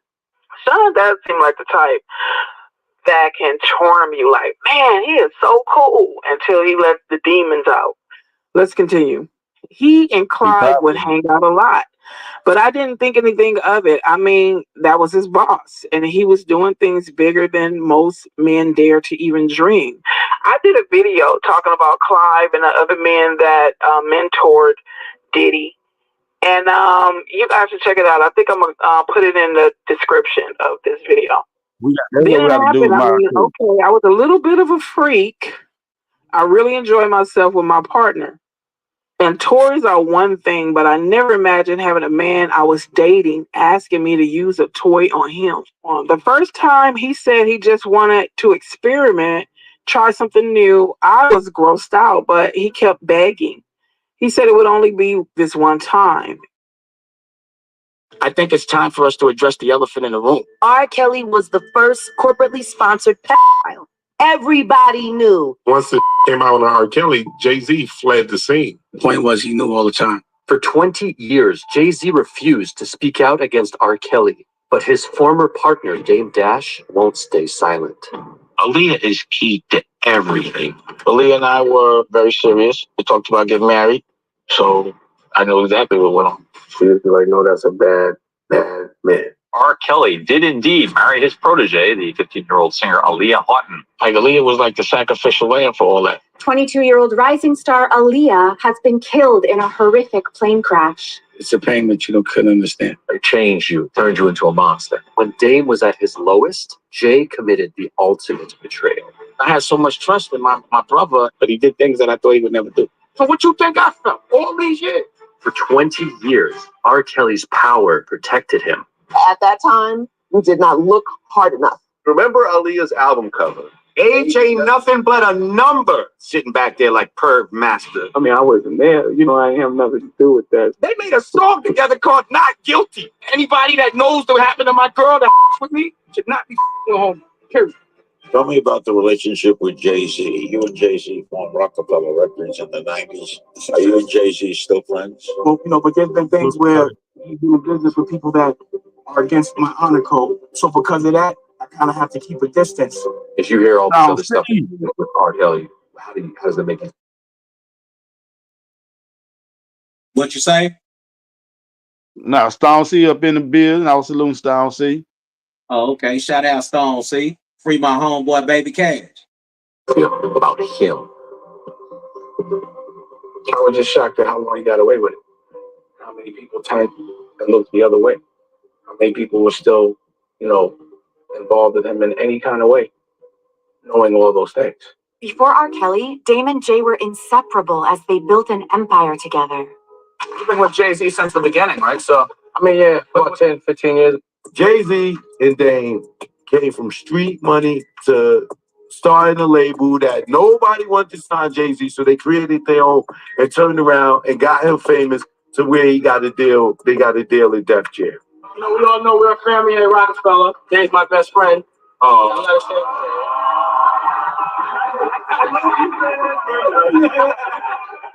we all know this, we close, and that's one of the reasons why we're so tight as a family. Dame always fought for Jay, even when no one else would. I took it more personal than business because I was fighting for my friends and my brothers as opposed to people I didn't know. This is the man that came in the corporate offices, and when they was robbing us, he made sure we got what we were supposed to get. And we built this from nothing. Nothing. So there's nothing that we can't see our way through. But when Dame met Aaliyah, everything changed. She was one of those people that if she did something first, everyone followed suit. She was a very forward thinker. Now, not only do you have your self-titled album coming out, we just heard that you have been confirmed for Matrix 2 and the Matrix 3. Yeah. Oh my God, congratulations. I feel so blessed because everything that I've always wanted is happening to me. And I just feel like I have so many places to go and so many things to enjoy. I've never seen anyone that was going to affect the world like she did, despite the fact that she went through a lot of bull. Still very innocent and not jaded. Aaliyah could see a different side of Dame, but as they got closer, there was one thing in their way. Our intention at first wasn't even to be in love. We were just really good friends, and we fell for real. It was almost an accident. My friend Natani brought me to this photo shoot in LA. It was called like the It Girls. And we were talking about things about your soul and the evolution of your soul. And that was where our connection came. We developed a real friendship. But it was always apprehension because other people were trying to get at her. And then, I guess Jay was trying to get at her as well. And I didn't know. He was sending flowers and he was courting her. Because the rumor originally was that you were connected to Jay. Exactly. Jay and I were hanging out a lot. He's my homie. We have a lot of fun together, but we never dated like that. I'm gonna leave. So you have a boyfriend in your life? It's personal life. That's the personal life. I don't really discuss it. It's hard when you're in this business. You become a public figure. You know what I mean? And everything you do belongs to the public, and it's fine. But there's parts that you want to keep for you. Dame knew how important Aaliyah's privacy was because she'd been under attack for her last relationship 5 years earlier. Hip-hop star R. Kelly did indeed marry his protege, the 15-year-old singer Aaliyah Houghton. That was a headline. That was something talked about like it was normal. Did y'all ever talk about it? We talked about it up to the point where it hurt. As Aaliyah opened up to Dame, he learned just how dark the relationship with R. Kelly had been. We were out on the road. On a tour bus, there really aren't any confined spaces. So it just so happened we were all laying in our bunks when the door flew open on the bus. What did you see? Things that an adult should not be doing with a child. Dame would do anything to protect Aaliyah, but his partnership with Jay put him in a difficult position. You ever have beef with R. Kelly while he was with Aaliyah? She just wasn't left alone. So that's the thing that people would be like when Jay was doing videos with him. I was being in the video, but I'd be like, yo, what do you want me to do? And she like, don't start nothing, just don't be in no shots with him. She didn't want to deal with the bullshit. Like the things that had happened in the past, she told me leave it alone. I would have to respect her wish no matter what. Her wish was leave it alone, let me heal, let me rest, I'm in love, let's just enjoy this. As their relationship grew, everyone around them could see how much Dame and Aaliyah meant to each other. The thing was, she was gone a lot. So the time that we had together, it was like we appreciated it. They were in heaven. Nothing from the outside really got in their way. She was so happy. She was so happy. It was like the first kind of time that she had found this kind of peace and happiness, and the same thing for me. I didn't know what being in love was. I didn't even understand what that feeling is. And I was able to really achieve that with her. So now I know what it feels like. You in love with her. Yeah. I said Aaliyah really was a plant if you think about it. Nigga, that, just like Faith Evans, she was a plant. They put her in Biggie life for a reason and then had her go fuck with Tupac. So it's like Aaliyah got passed around, to be honest. Yeah. Jay-Z, and then Damon Dash. She was a baby. She was number 15 years old, cuz she was a baby. Right. But how old was she when the question is how old was she when she started fucking with Damon Dash? You know, her and Dame Dash, I thought they was around the same age though. Hell no. Hold on, let me see how old Dame Dash is, cause ain't nobody ever said nothing about them, so they had to start moving around way later. Yeah, cause she like around that's probably why she got killed too. That's probably why they had to claim. You right. Dame Dash 53. So I think Dame Dash. Let me see when Aaliyah died. How old? Cause you gotta think about it. She said when they was on the tour bus, Dame Dash kicked in the door and said, "Ain't no adult should be laying up with no kid like that." Oh, okay. So he was already grown. So I don't think Dame Dash was talking to her then though, because R. Kelly was talking to her for a little while when she was like 15. I don't know if Dame Dash waited till she turned a certain age and started talking to her, because ain't nobody never said nothing about Dame Dash messing with an underage. And he come out on every social media outlet that he been on. He come out and tells that was his girl and he loved her. He ain't never got convicted or tried for nothing. Nobody never even said nothing about him. So he had to talk to her. She got, 18, 19 or something. Right. See, and then look, Stone Street said Dane was messing with her the same time Jay was. And you know what? And that's probably the real reason why Dame Dash and Jay-Z fell out. Yeah, that is. That's what he's saying right now. Well, it's crazy. Yep. Let me see what age Aaliyah. Aaliyah was 22 years old when she died. When she died, yeah. She was 22 when she died. Yeah, she was 22, so let me see. Aaliyah be in her late 30s probably. Yeah. How old was Aaliyah when she was in a relationship with Dame Dash? Hold on. How old was Aaliyah when she was in a relationship with Dame Dash?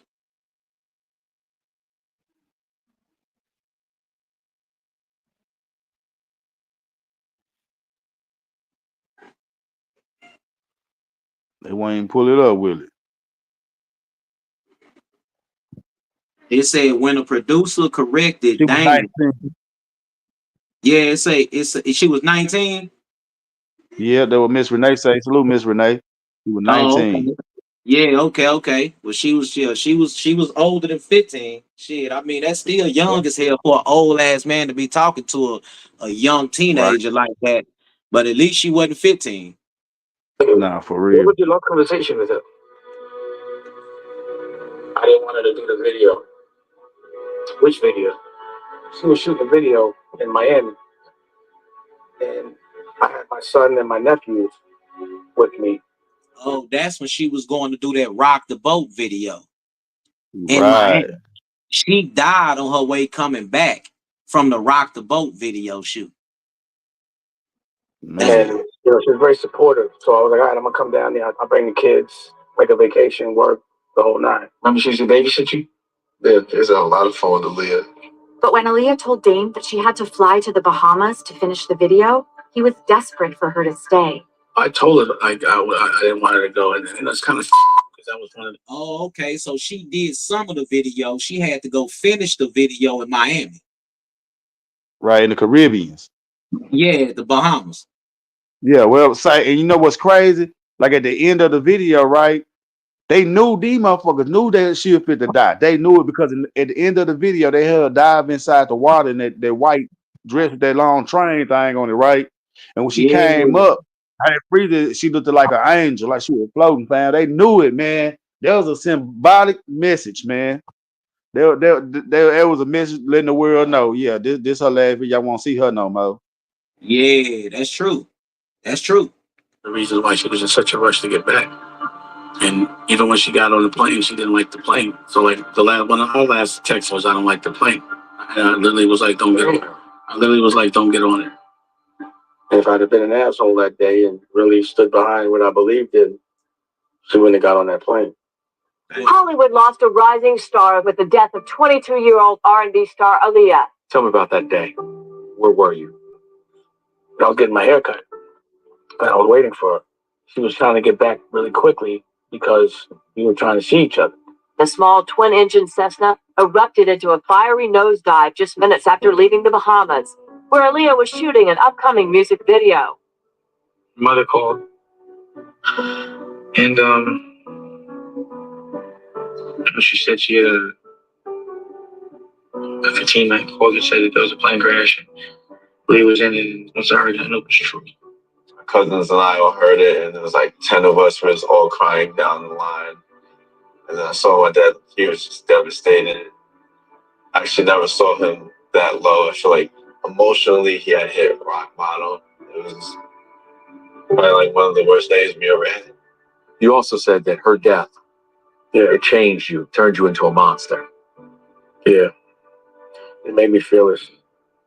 Because I know what real pain feels like, and I've dealt with it. Can't be nothing worse than that. We actually have a video at her funeral where you're very emotional. Remember that day? I don't revisit it often because it hurts. But a lot was going on in that moment. I mean, I still had to get myself together and fight because there were things that were going on.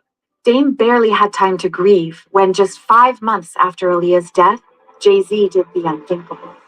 Just the idea of having a whole album with myself and R. Kelly was just an amazing prospect. Best of Both World tours come to a city near you. Best of Both Worlds, t-shirts, draws, condoms, everything. How do you deal with that when someone you respect does that you don't with at all? You got to remember, once I knew Aaliyah, I knew everything. So yeah, if me and you cool, and you know that I got a girl that your man, I tell you, when you like, you gonna still work with him, what you gonna feel? So what you think I felt? Even as new allegations came out, Jay looked the other way.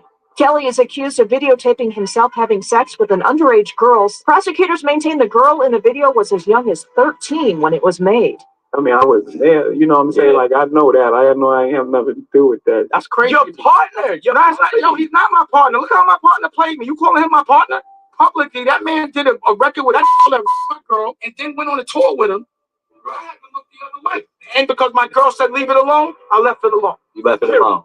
Dame couldn't break his promise to Aaliyah, but his anger was spiraling out of control. Rumors of a growing rift between Jay-Z and Dame Dash. The Rockefeller CEO was caught crashing a marketing meeting at parent company Def Jam, accusing executives of trying to cut him out. I'm telling you, I'm sick of this. I see all of y'all yesterday. Why nobody told me about a marketing plan about Jay-Z? How do y'all call a meeting about Jay-Z without Rockefeller? There ain't even nobody with Rockefeller in here.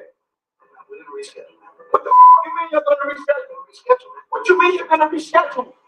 You get the out. You're not a leader. You don't know about my culture. You don't know about Jay. Dame was struggling to hold on to the one thing he had left, so he didn't see what was coming. They don't give a exploit. So they trying to take our franchise from us. You know about the Scarface party and all that. So Jay's performing there.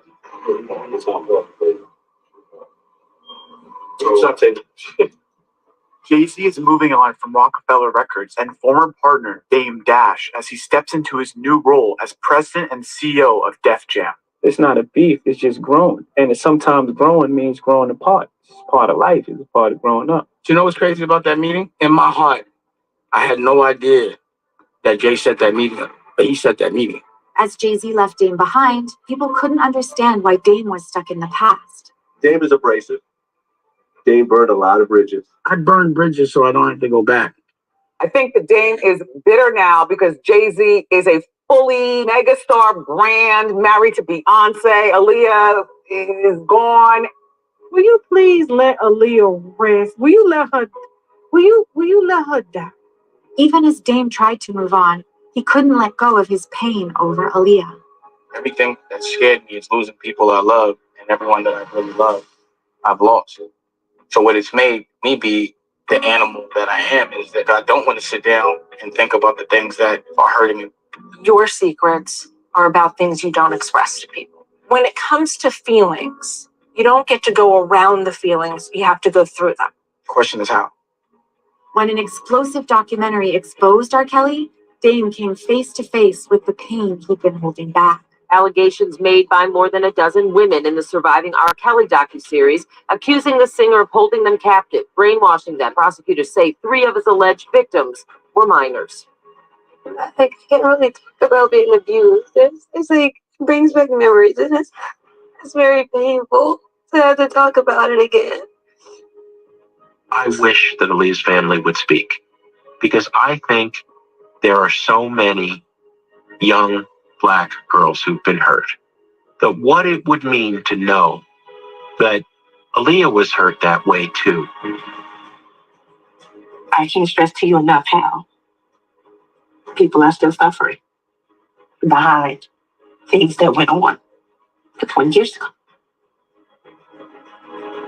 You know, I watched some of it yesterday as much as I could tolerate. There was a girl, and when she was even trying to talk about it, she couldn't. Yeah. And I remember Aaliyah trying to talk about it, and she couldn't.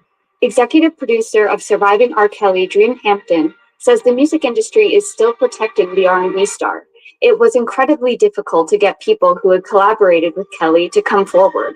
We asked Lady Gaga, we asked Celine Dion, we asked Jay-Z. Everyone keeps looking the other way. Period. Everyone has all these morals and principles, but when it behooves them, they look the other way. And I'm not cool with that. The test of honor isn't convenient. Honor is when it's inconvenient. And this time, Dame had to face his pain so he could do what was right. It's time for us to take responsibility for empowering and looking the other way all those years. Aaliyah's former boyfriend, Damon Dash, is one of the first celebrities to publicly speak out against R. Kelly. If like people would have protected Aaliyah, so many other girls wouldn't have got touched. Like Aaliyah was like the sacrificial lamb for all that because she didn't deserve none of that. So this energy isn't anger. This is energy for change. I want to change the way we look at rehabilitation from trauma, which is a prison. I want to change the way we heal. After 20 years, Dame's fight for Aaliyah finally got justice. Singer R. Kelly sentenced to 30 years behind bars after his conviction on racketeering and sex trafficking charges. This is a significant outcome for all victims of R. Kelly, and especially for the survivors. By remembering Aaliyah's lessons, Dame built the legacy that mattered most to him. What do you want to be remembered as, man? As a warrior. I fight for what I love. Dame Dash is launching his own streaming platform focused on health and healing. And the entrepreneur is also expecting a new baby with fiancé Raquel Horn. I saw all the things I was missing. So, what do you think I'd rather do? Be on a yacht pouring champagne or a girl, or taking my daughter to get a cupcake? It's nothing better than taking your daughter to get a cupcake.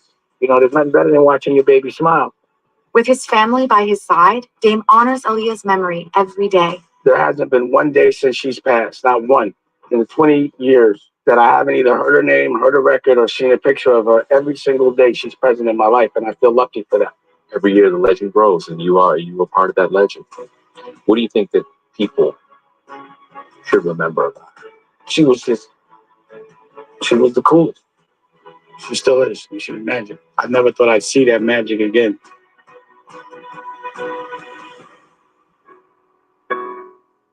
That's the end, y'all.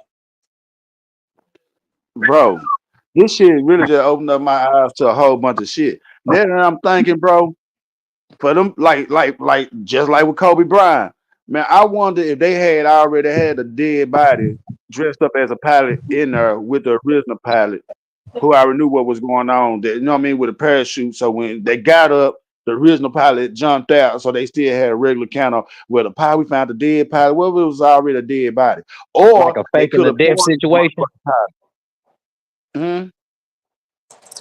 Like a fake in the death situation.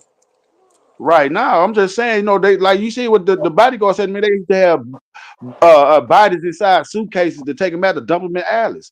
They probably had a dead somebody that been missing, already been dead. They knew what they were gonna use him for. Probably dressed his ass up as a motherfucking pilot, put him on a plane with them, and a motherfucker that's riding like Aaliyah or somebody. But they said she was drugged up too. She got on the plane. But what they had him on as somebody, they just thinking the motherfucker is up to a co-pilot or something. And all along it's a dead motherfucker. Real from the real pilot jump out the parachute and let them motherfuckers crash and burn.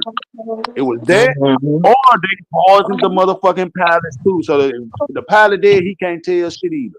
Yeah, the pilot probably, because remember they said Aaliyah got on the plane. Remember Jaguar Wright said Aaliyah got on the plane under the influence or something. Like she wasn't feeling too good. Right. So they probably had already equipped them. They probably had already equipped them with some water or something. They said P. Diddy was putting shit in people, water, food, everything. Everything. Yeah, he was putting. They probably had kids, and they had their own cook. They probably had some meal prep already there for them. They already had that shit in there for them to eat when they get done. Hey, this is the Liz, and this is the pie. Woo woo. For them to eat after they get done shooting the video before they catch they flight. Boy, this shit deep, boy. Damn. And then it even got me thinking about. Yeah, it even got me thinking about Amy Winehouse now. You see what I'm saying? You see how they really was embarrassing her having her perform that song. They want me to go to rehab. They had already had her painted as a motherfucking meat druggie. You see what I'm saying? Mm-hmm. Ain't no telling what she really knew what was going on behind the scenes. Whitney Houston. And they made her do that song, blew up on that bullshit ass song, and then took her out. They could have went have them too, because she was with Clive Davis too. Yep. And once we seen all this stuff we seeing now, T-Will. Yep. All the stuff we seeing now, bro. It's something behind all these industry deaths. It's exposed now. It's exposed Well, now, I'm just bro. quiet, but they had me knocked out. Shit. You tell who Nah, they that ain't was. gonna. Man, hey, nah, real talk though. Cause Nah, she they was ain't with gonna Clive fuck. They ain't Davis gonna fuck too. with us. They ain't gonna fuck with us. They got. They ain't gonna influence us to catch no planes out Nah, nowhere. They gonna have to come to hell Fort Worth, nah. Texas to fuck with me. Nah, for real. But I'm telling you, bro, Clyde Davis had Amy Winehouse took out too, cause she probably had came across some motherfucking footage, just like that bitch Kim Porter did, fam. Yep. She probably knew some. So that's why he came and had her do that. Oh, they want me to go to rehab, but I say no. That shit. Yep. Right. Man, say it's stuff. It's a lot of stuff that's in question now. I'm talking about if you go to thinking about all the mysterious deaths, even Michael Jackson. Like when you go to thinking about all them mysterious deaths and all the stories sound too much the same. Why is everybody dying from the same thing? Hey, bro, did you see Michael Jackson? A dude that claimed he was Michael Jackson's best friend. He all burnt up and shit. And when I he ain't see talked, that yet. man, I swear to God, this dude is burnt up. He the same complexion Michael Jackson was. He burnt all up, and when he talk, he sound just like Michael Jackson. I swear to God, the way he move his hands, Frank, bro, Mike, he knew they were trying to kill him, fam. He faked his death. That nigga wasn't dead. That nigga didn't Yeah, die. That nigga got. Dick, I man, I had don't posted put on one of my I shorts. don't put To be honest, I nothing think I past posted this on one of my industry. shorts. Yeah, I think Huh? I seen it now. You said that on one of your shorts. I think I saw that. Yeah, because you remember the dude, they showed Michael Jackson get in the ambulance. The dude showed the ambulance, right? And he showed Yeah, the motherfucking license plate. You get what yeah, I'm saying? He get in there, yeah, and then they showed them get on into the where I guess it's supposed where they're supposed to be taking the dead body, the morgue or whatever. It was the same van, same license plate. Michael Jackson was walking out that motherfucker. damn. I can't Michael remember Jackson knew just. they were gonna kill Michael Jackson because you know Michael Jackson was trying to Mike was trying to buy up the whole record industry. He started buying everybody catalogs, everything, and he was trying to shut them down because they were trying to fuck him over. But he like, nah, I'm too smart for that. He started writing his own checks, all that shit. Oh, okay. Michael Jackson had way more money than Clyde Davis. Michael Jackson had more money than all of them. Yeah, Mike was stupid rich. You see what I'm saying? And Yep. that's why, and he had enough money to overpower them and take them out, and that's what he would go do. Watch when all of them get locked up. When all of them get locked up, and Mike ain't dead, and he that motherfucker pretending to be his own best friend, and that shit come out, boy. Y'all go watch that short. If y'all think I'm not, go watch that short. I got it on the guy that said he Michael Jackson's best friend. I swear he sounds just like Michael when he talk, when he move and shit, just like Michael Jackson. Yeah, that's He wild, all man. burnt up. Can't He trust all burnt nothing. up. Can't trust But nothing. then they said somebody came out, bodyguard, somebody came out. They say when Michael Jackson had got burnt up at that doing that commercial and shit. Yeah, You the remember he was doing that Coca-Cola commercial? commercial. The Yeah, the Coke commercial, he Coca-Cola. had burnt up his hair caught on fire. Yeah. They said that's when they had came out. So they say after that, the real Michael Jackson, something had happened. And they had told Michael, you know what I mean, that his people that Michael had died, that had came out with a lookalike. And the one that we think that just died, it was the the fake Michael. Yeah. So it's so much shit in that shit, man. Boy, it's crazy. Boy, now that nigga seeing everything that's going on, everything for to come out, man. I guarantee they go probably bring back up the Michael Jackson shit. They go bring up Amy Winehouse. They go bring back up Aaliyah again. Boy, this shit finna go down. Everybody that died, you gotta think about it. Craig Mack, Biggie Smile, all that shit will be reopened. Everything will be reopened. Yeah. Cause it's like a whole bunch of evidence that them motherfuckers never even looked at. They kept closed. They never even looked at it. They just like went with whatever. Oh, unsolved. We don't know. They knew because they was paid. They you know what I mean? They was paid. Now the motherfucker that's paying them is in trouble. And like coming up out of them, what you think they gonna have to do? Yep. What y'all That's think y'all fine. they gonna have to do? They're gonna have to do what they supposed to do. Hey, Yeah, boy, the whole East Coast going down, they and going half the down. West Coast. They sinking like the The whole Titanic East right Coast now. and half the West Coast going down. P Diddy done damn near stuck his pipe in the whole California and New York. And Right, they said he had 25 victims in Texas too. If I'm right. not mistaken, I think they said he had 25 victims in Texas that done came forward that said they was at least 14 or 15 when they got assaulted by him. Man, did you ever read before this shit had started happening?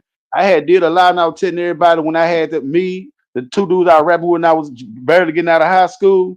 Then Yeah. we had a rapper called Funky Town Hustler. I had told people this story a long time ago. I don't know if it was on this channel or the old channel, but I was telling them, you know what I mean? It was an A&R came to her named Money Green down here. We met him. It was me, Maurice, and RJ. When we met that nigga at the room where he was at, fam, he was in there with the female that we all knew from school. You see what I'm saying? She the one that called us Yeah. and told us come up there. You know what I mean? So when we got up there, shit, they was in the bed. You can tell that nigga was busting her down. You see what I'm saying? And when we had did that, he got on the phone. He was talking to somebody. I don't know who he was talking about. He asked her, "Hey, can y'all come to New York?" We like, yeah. After we did a little rapping and shit, like, yeah.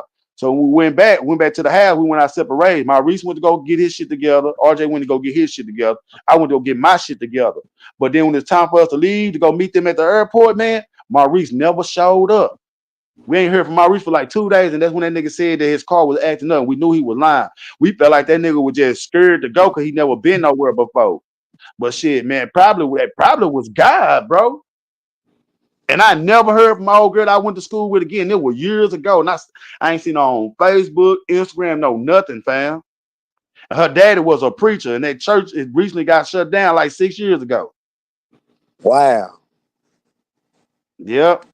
Matter of fact, I'm gonna tell you exactly what church it was. You know how you exit Sycamore School Road? Matter of fact, Yeah. no, I take that back.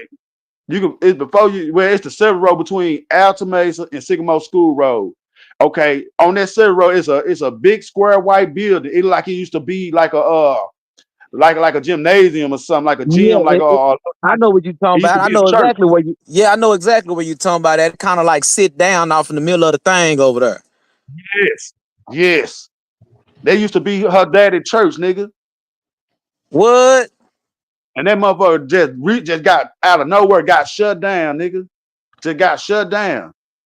Nigga ain't seen that. And usually when you in Fort Worth, nigga, everybody see each other. Even if you ain't seen it been years, motherfucker running into each other. Never seen her Yep. ever again since that day. None of that shit. Swear to God. Right here to the men. Right here to the men. Boy, I wish I had my Man. Reese number or RJ number, nigga. I had him come to the show and talk about this. I'm getting contact. I'm gonna have him come to the show and we're gonna talk about that, nigga. I swear to God, nigga. I bet you them niggas probably ain't even seen her either. Yeah, you got to bring them on the show too, for real. That is crazy. I can't. Well, I know it's gonna be some news unfold. It's gonna be some more news unfold today. It's some bombs dropping every day because I'm gonna keep doing research on all the stuff, especially the stuff Jaguar Wright be talking about, because a lot of the No, stuff that real she's shit. saying, She it makes so nigga, she much sense, exposed man. Erica Badu. She Yeah, exposed Erica Badu. she Then you did. got to think about it.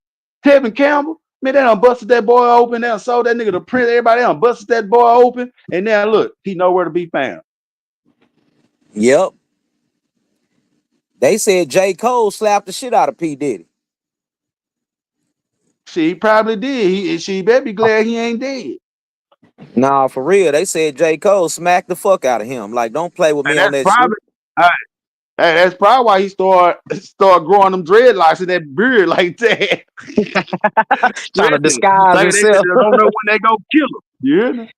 Shit, it's a lot of people out here, that sit back and watch Diddy get took down. Now they in their house trying to figure out their secret compartment to their basement now.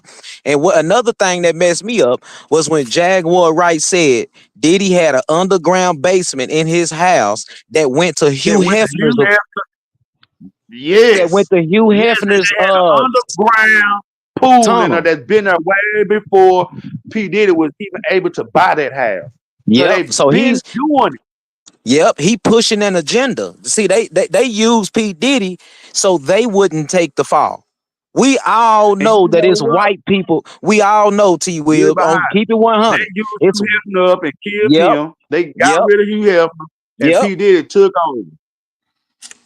And P. Diddy took over. And that's all going down. Man, it's all going down, and they ain't got nobody else in the light out there that's getting exposed but P. Diddy. But we all know that it's higher ups that was behind him that even wanted him to push that agenda. They needed him Yeah. to push this agenda through the black community first and foremost because everybody started getting in the music industry and start making the way. If you want to be Right. if you want to be rich, be a rapper.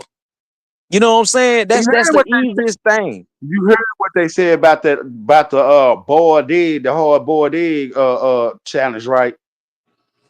What they They said. said they said that they just like if that it depends on how far like they were gonna let them go up and be in the industry and start making some real money. They had to go in there to do a challenge, right? So one dude said when they had went there to go do the challenge, somebody said, "Oh, what's up with the challenge?" And one dude came out said, "Oh, we passed." He like, "We didn't do no challenge." Then that one nigga said, "Man, the hard boiled they'll do a hard boiled egg, nigga. They'll hard boil some eggs, nigga, and they'll shove it up them niggas asshole, fam. And the egg crack, they ain't ready. That mean they ain't put enough work in. They mean they ain't get fucked enough. What? Nigga, on my mama, nigga. Boy, them niggas some certified mud stalkers. So the nigga, they had their way with them boys, bust them boys open to where they can just hold the egg and it don't crack. Boy, they was running some pipe up in them boys, boy. Say, Boy, money hit them them niggas up. was going through Say, hell for some money. J. That's why Cole ain't nigga, slapped Diddy. nigga, Rap hey, niggas that's been why that scared nigga of Meek Diddy. Mill Ass fabulous. calling them cheap out. That's why Meek Priceless, Mill. That's why priceless Meek Mill. conversation said. Priceless conversation said. J. Cole ain't slapped Diddy. Rap niggas been scared of Diddy. Ass fabulous. And who? And Nori. Yeah, fabulous and Yep. Nori. Yeah, Fabulous. Yeah, Fabulous didn't fuck with that nigga. He said Fabulous I didn't fuck seen with that that nigga. egg Yeah, talking. man. He said Suge Knight was on the interview talking about that. Yeah, nigga Man, putting it up them boys' ass, boy. he said, man, Diddy about the Nino Brown all they ass. Now, for real, if I go down, I'm taking a whole lot of y'all with me. That show what Nah, type of real attitude he shit. got. Yeah. Yeah, they ain't talking about he go take a plea deal. Oh, he finna tell.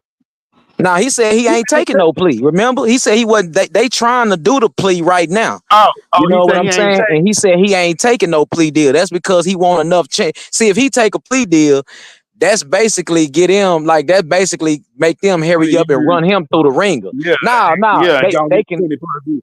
yeah, they gonna get him ran through the ring and have him sitting in there doing time. Diddy don't want no plea bargain because he want to But he take don't his want shit to to go time. trial. He want to take his shit to trial and be able to tell on everybody in court. He ain't gonna make it. He ain't They gonna gonna have to make hide that nigga where they gonna have to hide that nigga where they hid Ray for Elman, my nigga. Bro, they said Diddy is refusing all meals and drinks and everything. His bitch ass gonna die before he go to court. It's Yeah, cause dehydration and starvation. yeah, cause he know they gonna put the same shit he been putting in people food. They gonna put in his, cause that's what he was getting it from them. Yep. Getting that shit from them. Yep. That's true. I mean, it only makes sense. Why would you be scared that somebody gonna pause on you while you in there? Can't even buy a commissary because they might shoot that shit in your cupcakes and your noodles. Boy, Come on, man. they Hey know what man, he what? want. They gonna do number poison all the pickles because they gonna know that's what he want. Pickles and summer sauce. Put it in there. Pickles and summer Poison sauce and to his chew them all up, ass. huh? That boy he done spent $85 at commissary on number pickles. That nigga there. Yeah, that nigga out of there. That nigga out of there. That Yeah, man, that man hit commissary up and buy all the baby oil and all the pomade. He got number Blue Magic and pomade in his sale right now. Man, that boy yeah. cold blooded, man. And then That I nigga was did seeing that all that. video, huh? So yeah, they done using them up. They were gonna keep using them up till he let that girl get them goddamn tapes and and start being careless, all out in the open with it and stuff, they probably feel like, man, you were doing good. You were doing good. And then until you just start killing the wrong people. Yeah, because he tripped out because he started like you start. Why would you even record this shit? You start recording Right. this shit, just so you can blackmail people so they won't Right. go, But Hugh Hefner was doing that too, though. Because they Who? said Hugh Hefner house in that Oh tunnel, it yeah. was a whole bunch of motherfucking hidden cameras everywhere through there. Yeah, in the wall. They said Hugh Hefner had cameras hid in the wall. You couldn't even see the cameras, but they was looking at everybody. And he the one taught P. Diddy the game. Hugh Hefner the one that taught P. Diddy everything. He had an underground tunnel coming from P. Diddy house to the Playboy Mansion. Yeah. And in the middle of that is an underground naked pool. So they both need to get hit with a FRICO charge. Yeah. They go out to dig Hugh Hefner up. FRICO charge. And all of a sudden, this man, he just up and die. He wasn't sick or nothing. He just up and die. Come on, man. Yeah, P. Come on, Diddy man. went on and got him out the way. Mm-hmm. Well, here you go. Went through that underground. Boy, that's crazy. Probably went through that underground tunnel and got him. Yep. That's where he had Justin Bieber at back there. Yep. Had him singing that baby, baby, baby song. And making them nigga made that nigga what's that motherfucker that Odell Beckham Jr. and what's the other that little singing nigga run a train on that little white boy like that, man. Don't forget, Odell Beckham and oh boy, I know you talking about. I can't think of his name right now, but Odell gay too. Odell and that's another thing we need to start exposing to all these basketball and football players that's tied in this shit as well. Because LeBron James It's is number all of them one. just walking around with a purse. It's every Yeah, last one they make a walk out to the game carrying the purse. but LeBron You see James needs people to with a start. purse, they got him. He LeBron is had a really, purse in a skirt too. yeah. LeBron goddamn me out of line too. He need to change his name to Queen James. He ain't no damn king. He need to change his name to Queen James. The way he was on there with his mouth all twisted up with that. LeBron got $1 million worth of Just for Men on his beard. And he on here talking about ain't no party like a Diddy party.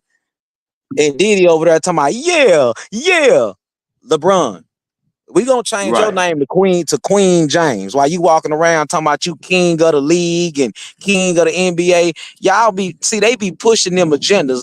Everybody riding with that king shit and it's getting pushed in the media because that's what them people with the money is paying the people to say and do. They run the media outlets. If you run the media outlets, every time you turn around, the referees was showing it like favoring. That's why I be telling people I don't fuck with sports like that. I don't like Well, basketball. I don't like football like that because all that shit is fucking fake. I knew they got to LeBron when they started calling fouls on everybody that barely even touched him, and he was flopping and getting what he wants. I said, oh yeah. I said, them white folks, they done got him. They done Yeah, got they him. got him. Yeah, they got him. See, and it's people out here that don't. They've been bamboozled so bad that they'll argue you up and down that these games is not rigged and everything is real. Okay, well, if it's real, why do you have former players that played the game 25 and 30 years ago coming out saying that the coaches told them to blow games?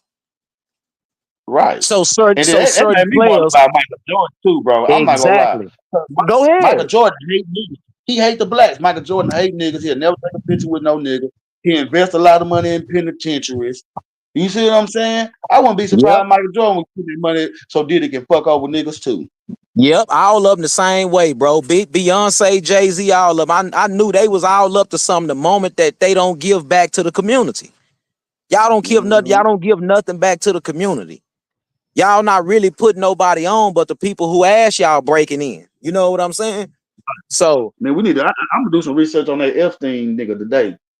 yeah, we gonna do some more research too on that Rihanna and Megan Thee Stallion being used as sex slaves too for Beyonce and Jay-Z at they little private, private locations. Yeah, because it makes sense like how some of these motherfuckers is coming together. Like, damn, she actually ASAP Rocky, and then you got to think about this too. Like when they say like Kim Kardashian, she going from from celebrity to celebrity. Then next thing you know, the motherfuckers coming out all fucked up, whacked up, and or either turning to be gay and all that shit. Like people don't know the game really been gay already. He been on the bitch that until game is gay. I remember that nigga was on that old TV show, Change of Heart. He was on there crying. He used to be a male stripper. Yeah. Boy, ain't none of these people popping up out of nowhere like that. We ain't heard no mixed ground, I'm sorry, we ain't heard no underground mixtapes. We ain't heard nothing from these people. All of a sudden, they come out of nowhere on the BET Awards. Yeah, they plants. They been plants. They been sex toys. They done got you, and they come through with their promises just for a little bit. Yep. Preach. Damn, they said, yep, the money's, yep. Nah, for real, the money, no bullshit. No bullshit. Jay-Z Got to shot break the that on. video. Show me what you got on Epstein Island for real though. Yeah, he did shoot it on Epstein Island. They broke that down yesterday too. I was doing research on that. Even Jaguar Wright said it. And what was Epstein known for? Fucking and sex slave, all that shit. So why would a high profile person like yourself go shoot the video over there? Why? Nah, real shit. And then say, and then Jaguar right here, all on the head, boy. I bullshit you not. I bullshit you not. That bitch hit everything on the head. I believe that hoe what she say when she say what she saying. I believe it. Like the little boy that used to be on That's So Raven. Why is he so crazy? He kept saying that when they were doing this That's So Raven, they used to have Raven going up, suck on his balls and shit. Who you talking about Raven Simone?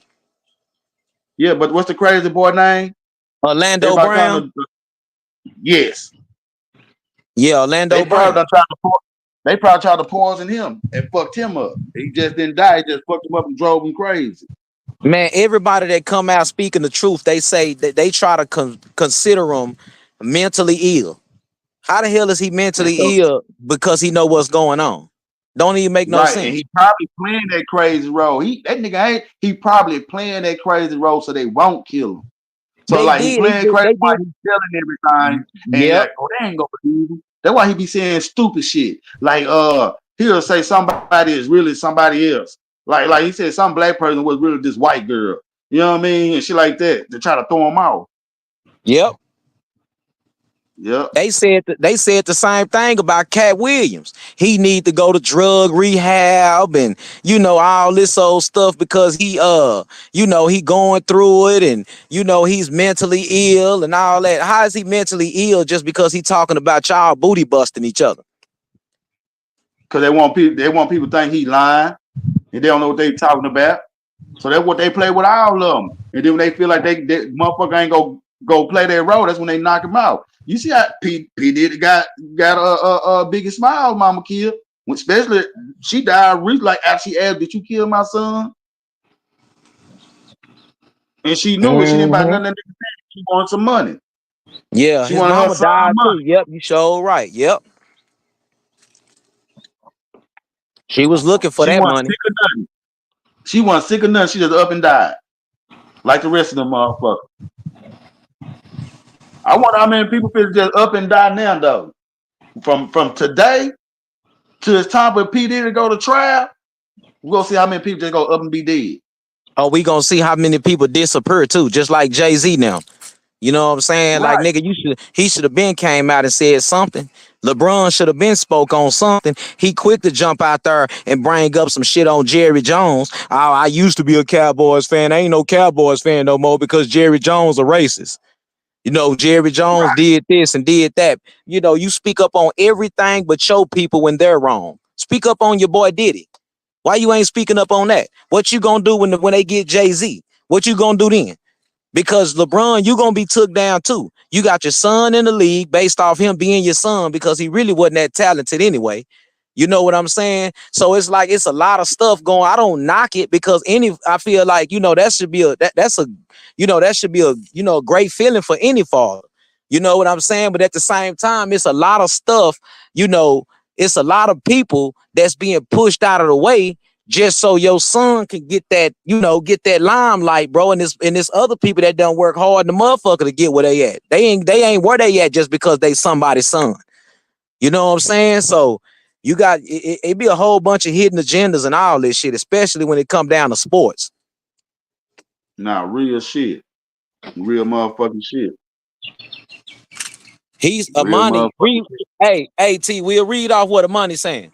Go ahead. Yeah, no, that's why I read. That's why I had put it on there.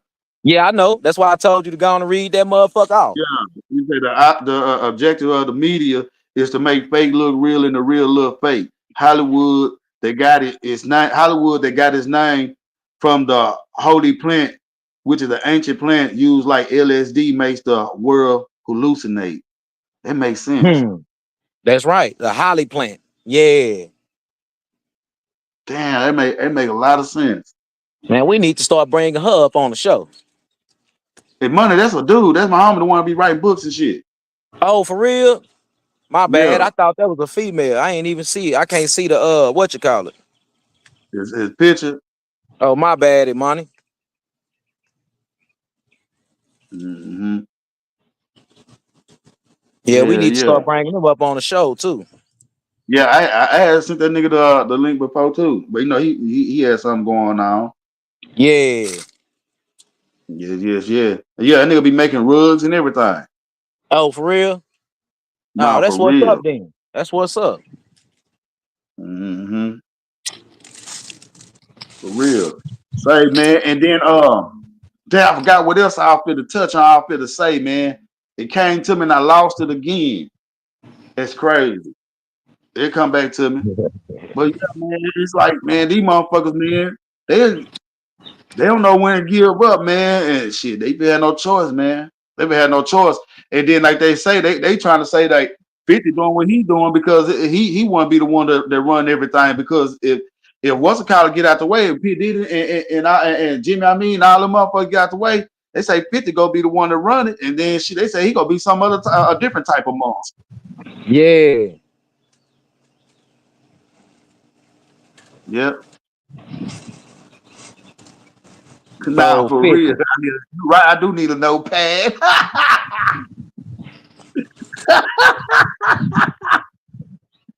Nah, for real. Yeah, I see you, D. Salute to everybody in the chat. Yeah. Anybody needs to know that nigga on my ass. You for real, I do, because I forgot. It was something simple. Mm-hmm. Yeah, they got around that nigga ass, man. I'm talking about my ass. Nah, man, but yeah, did it out him. I wonder who else they been doing. I wonder who else fit to come out. Oh yeah, this is why I fit to say it came to me. I say this lawyer came out this morning. You hear me?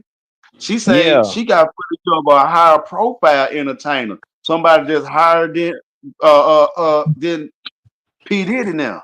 Jay-Z. That's what I'm trying to tell you. Is Jay-Z and the Kardashians. Kim Kardashian and her mama, they was both slipping drinks off and people. They was both slipping poison and date rape pills off in people drinks.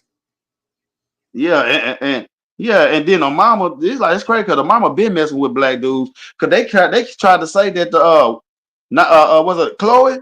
Yeah, they tried to say Chloe was really OJ Simpson daughter.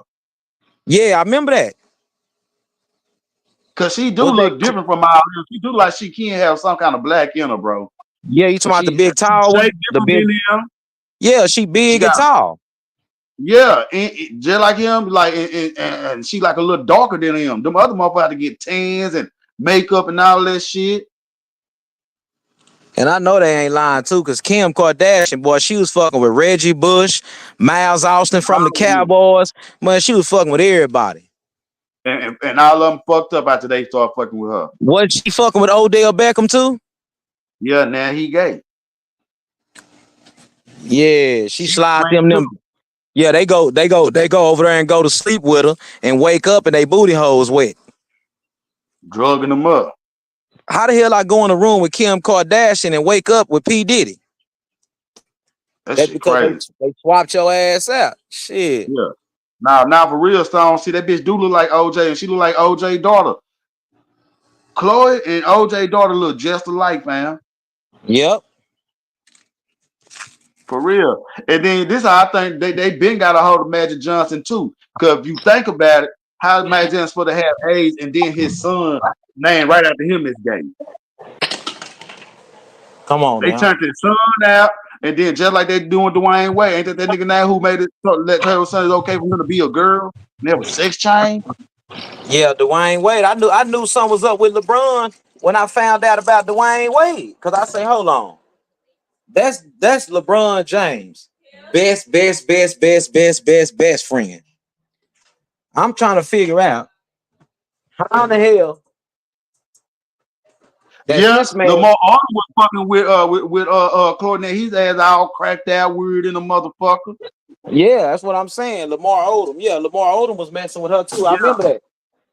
And then how the fuck did that nigga that played for the gay nigga? They had all of the piercings and shit. They were fucking with Madonna. Damn, what's that nigga now? He played for Chicago Bulls when he would play with Jordan and Talking Scottie about Pippen. you talking about Dennis Rodman, cuz. Yes. How the fuck did they end up dating? You see what I'm saying? And Dennis Rodman gay too. Dennis Rodman out of They line, made boy. them fuck around with each other. Dennis Rodman all on the basketball court, slick digging all the players. That's why they didn't want to play in defense. How you talking about he got Motherfucker. defense player of the year? Slick digging all the Yep. players. That's how he was making them niggas come up out the ball. He on there playing with a hard on, poking them boys. Come on, Up man. there, he up there hot digging them boys, pulling their drawers down on the basketball court and shit.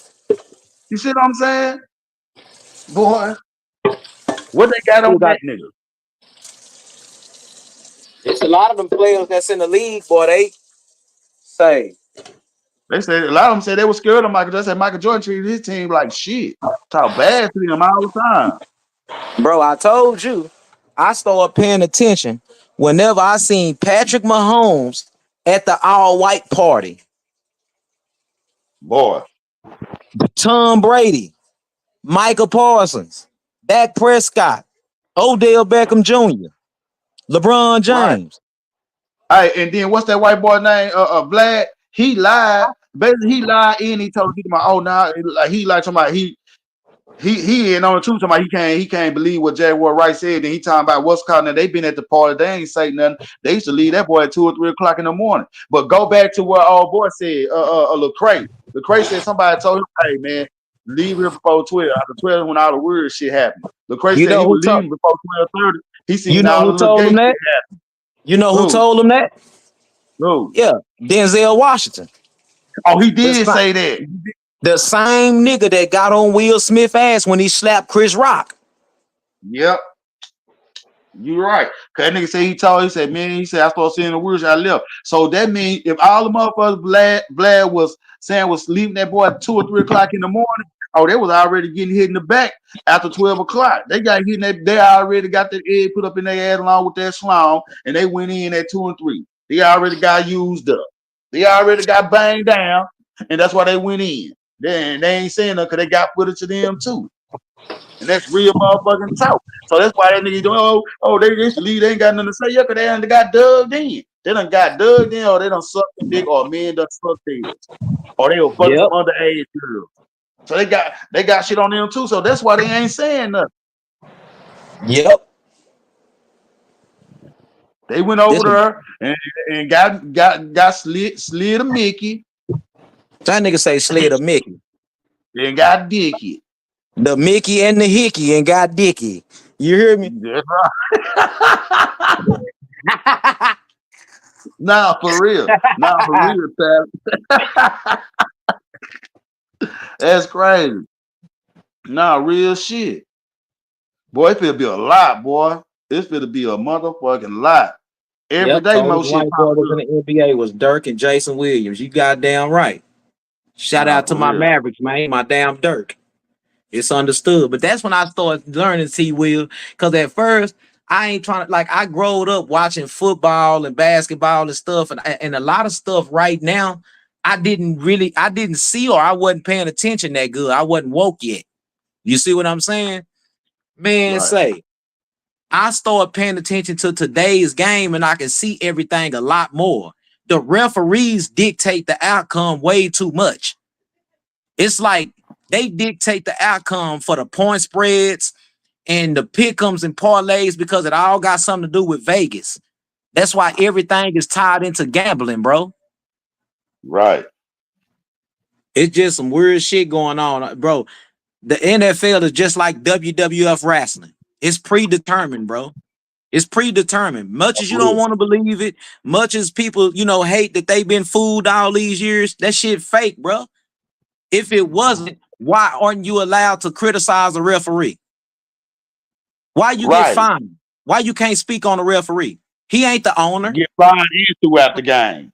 You see what I'm saying? Like if you get on any kind of podcast, I'm talking about any one of them sports players or anybody, since they got a contract with the NFL, it's like an NDA on the cool, because you can't speak on the refs. You can't speak on shit they do. You see what I'm saying? Yeah. Man, D Shep, hell yeah. D Shep say motherfuckers don't believe me when I say Vegas plays a big part in pro sports. You damn right they do. It's all about money. That's how they get their money. It's all about the money, bro. The referees dictate shit too much. That's why I don't listen to people when they try to cry, like talk shit about the Cowboys. Man, I don't even want to talk about that. Why would I? It's so hypocritical. Why would I talk about a losing team that lose every year in the playoffs if that's the case? A team that I know for sure that sucks, that ain't going to win, that I know gonna choke every year. Why waste my time on every social media outlet talking about them? Right. It don't make no sense. You ain't talking about the Cleveland Browns. Right. So they want everybody, they want motherfuckers to feel like, oh, like yeah, that's how they be doing. But like, oh well, I know they were trying, but these are teams y'all need to watch out for. Woo woo. And here everybody already put their money on them trash motherfuckers. Know There when they you get go. There you supposed to go. win, they're gonna be blue out. And the No refs bullshit. dictate a lot. Yep, and the refs dictate a lot of them games. Go look at how many flags was called against the Cowboys week 1 when they played Cleveland. See, people think it's just a Cowboys fan bias thing. I don't even care about none of that shit. I'm just trying to show y'all something. You know what I'm saying? Go look at how many flags were called during the Cowboys when they played Cleveland. Then go look at how many flags called against the Cowboys when everybody say they finna play against a good team. The 49ers. The Saints, those like these teams that's good, the team that's good this year, and the teams that's everywhere, like the teams that the Cowboys played last year that supposed to been good, the teams that everybody's saying, oh, they can beat all the bad teams, but they can't beat the good teams. Tell me the flag count. Tell me who the flag's going with and who they going against in those games. Because anybody that plays sports in any kind of way know you can call holding on every play if that's the case. You can call something on every play if that's the case. You see what I'm saying? But if everybody, like D Shep said, if everybody won, Vegas will go broke, and that's not gonna happen. That's right. Nah, I know what you're saying. You know what I'm saying? But yeah, nah. I know what Stone see. I'm a Cowboys fan too. You know what I'm saying? I'm just money. Nah, I'm just dropping facts. You know what I'm saying? Yeah. Hype train is worldwide. The head of the NFL Owners Association. That's why. That's true too. But at the same time, Jerry Jones is done sold his soul. Mm-hmm. Jerry Jones done sold his soul, I ain't bro. gonna lie. Jerry Jones old in the mouth. I'm surprised that nigga ain't buying young livers and young kidneys from missing people. Jerry Jones' name done been in a lot of shit. They just keep sweeping it under the rug. Mm-hmm. Just like Vince McMahon from wrestling. Like I'm trying to tell you, Vince McMahon out of WWE, WWF, whatever. Still look young, besides at the face and the head. Man, this man fucking all them young bitches. He was using all that shit as a straight sex arena. So that's how it was going down in wrestling. Them go out there wrestle, get all sweaty, and then go out there and get banged up after the after party. Yep, that's facts. All that shit Yeah, tied in hand in hand. They said Brock Lesnar breaking all of them in. Yep, that's why people got to quit picking and choosing. If you going against Diddy, you got to go against everybody that's an industry plant. You got to go against everybody that got, that just popped from out of nowhere and got all these big roles and shit. You know what I'm saying? Pause. Yeah. Nah, for real. Boy, this shit is crazy. This shit is crazy. Well, they ass is finna be grass. All that shit finna come to the house. Be all kind of shit finna go down.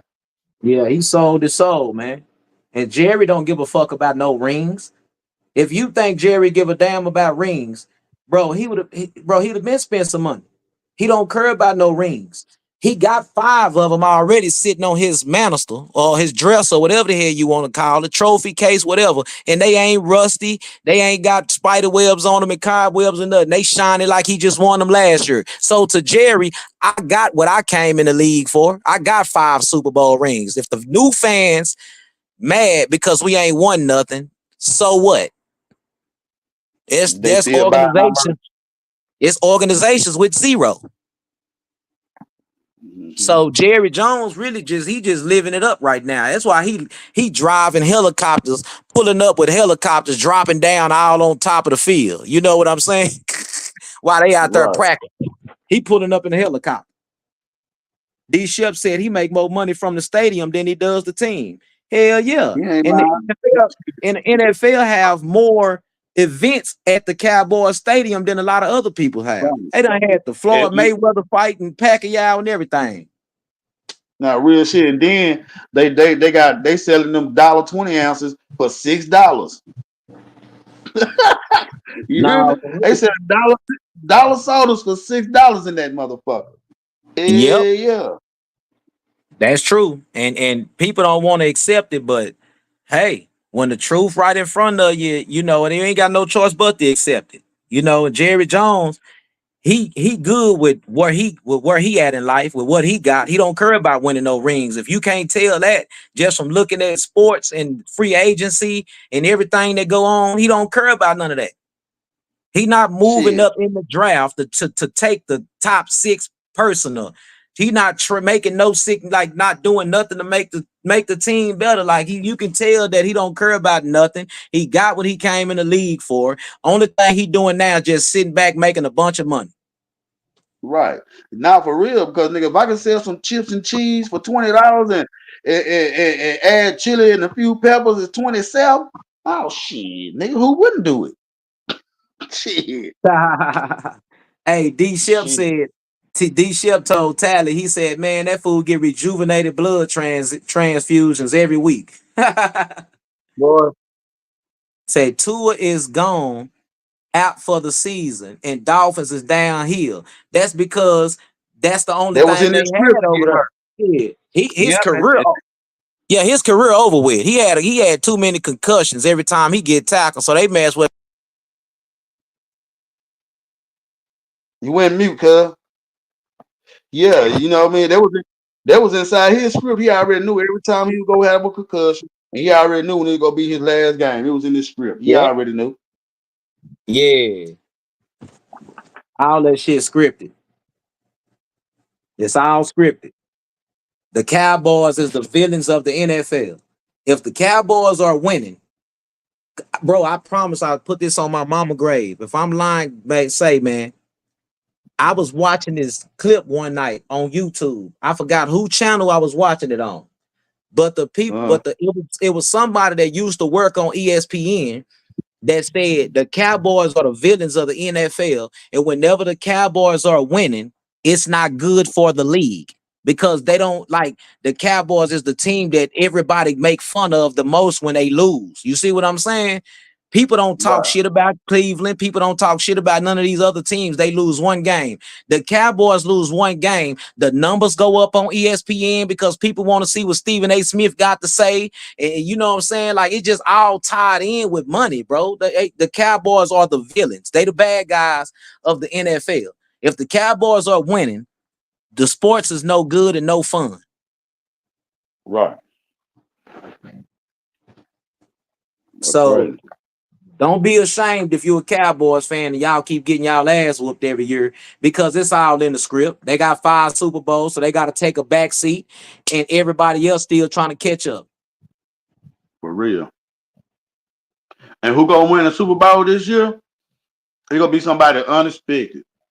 Just like when Cincinnati made it to the Super Bowl, it was unexpected. When they went there 8-0 and all that shit, it was unexpected. They made a lot of money on that. When Tally Cincinnati had, said Buffalo Bills is very challenging, but the wide receivers are trash. I haven't seen Keon Coleman score a touchdown or anything. That's because they fucked up when they got rid of Stephon Diggs. They should have never got rid of Stephon Diggs. When Stephon Diggs left, chemistry with a wide receiver, chemistry with a quarterback is everything, bro. now, Richard. So check this out. How much money do you think Las Vegas won when Cincinnati had beat New England Patriots that year?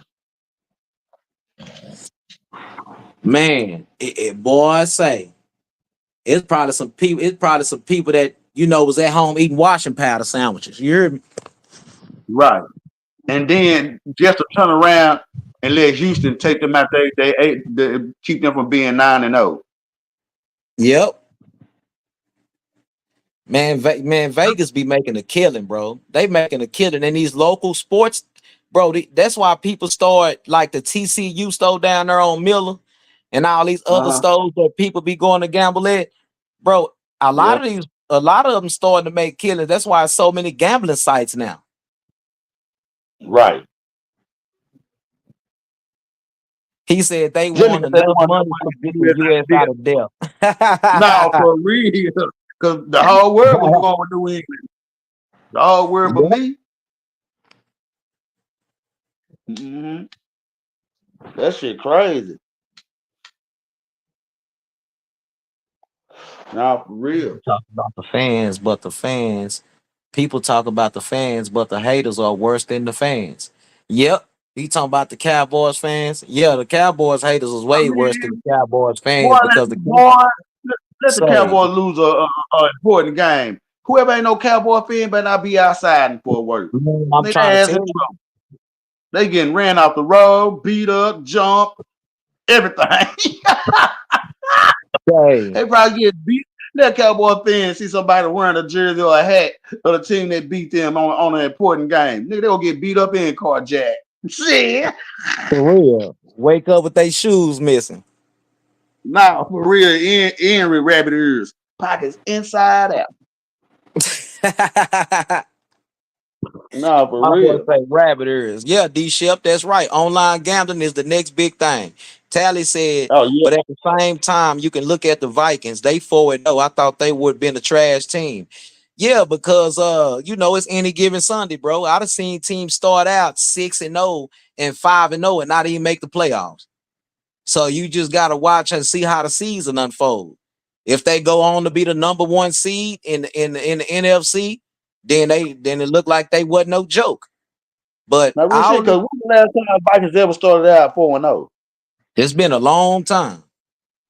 My point exactly. You got to go with the team that ain't did nothing in a while. That just fit to shock the world. And for the Yeah, looks of it, Minnesota Vikings fit to shock the world. the Vegas know everybody gonna ride with the undefeated team.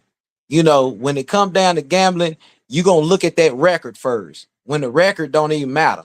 If you really know sports, you should know that like somebody record that you playing against don't matter. That's why it's any given Sunday. Those are the organic ground rules that nobody can't change. Any given Sunday. Only person can Well, dictate the outcome is the referees. hey, we ought to start Yeah, a football board on this motherfucker. hell yeah. Start a football board on this motherfucker. Everybody choose what square they want. Cash out the money. All the winners get their money cashed out to them. Now, is Cammy still in? Cammy need to put who got Cammy cash out, man, for the turkey drive, man. I should have been put that up here. My bad, Cammy Cam. My bad, winner circle. Hey, man, who got Cammy cash out? Post it in there so I can pin it in this motherfucker.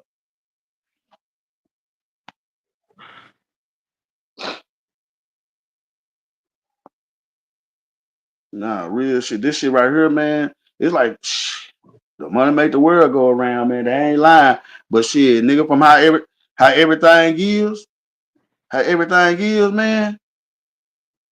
I mean, I just put it right there, then. Yeah, man. So the crazy thing is how the world is, man. It's like shit. The most money you got, they one line. The more problems you have, man. And for all the motherfuckers, super rich motherfuckers, they were doing weird shit to get super rich, man. I see that now, man. I see that That's now, why. man. And that's why it's never good to be around money hungry people. That's why if I'm around somebody and all they talking about is a bag, a bag, a bag, man, motherfucker kill you for a bag. You can't trust nobody that's always after a bag that bad, bro. I mean, everybody needs some money.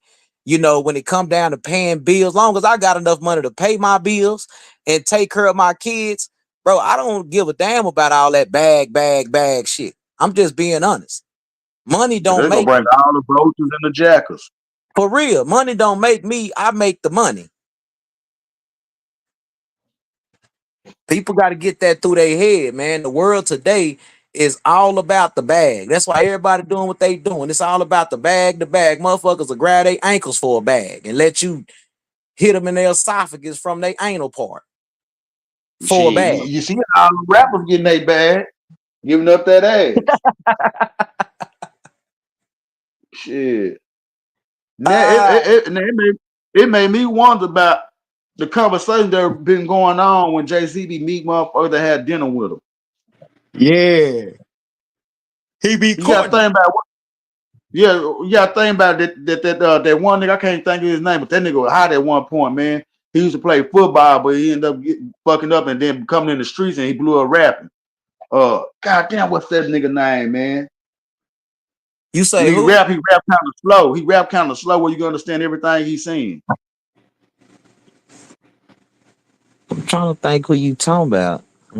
Right, not money, man. Fuck, what's that nigga name?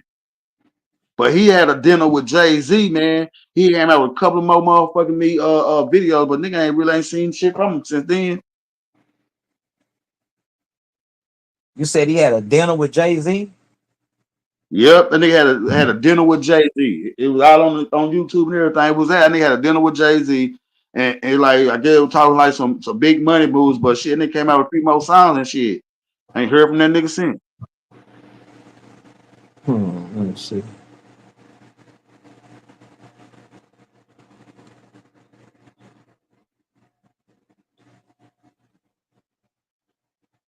Bags, man.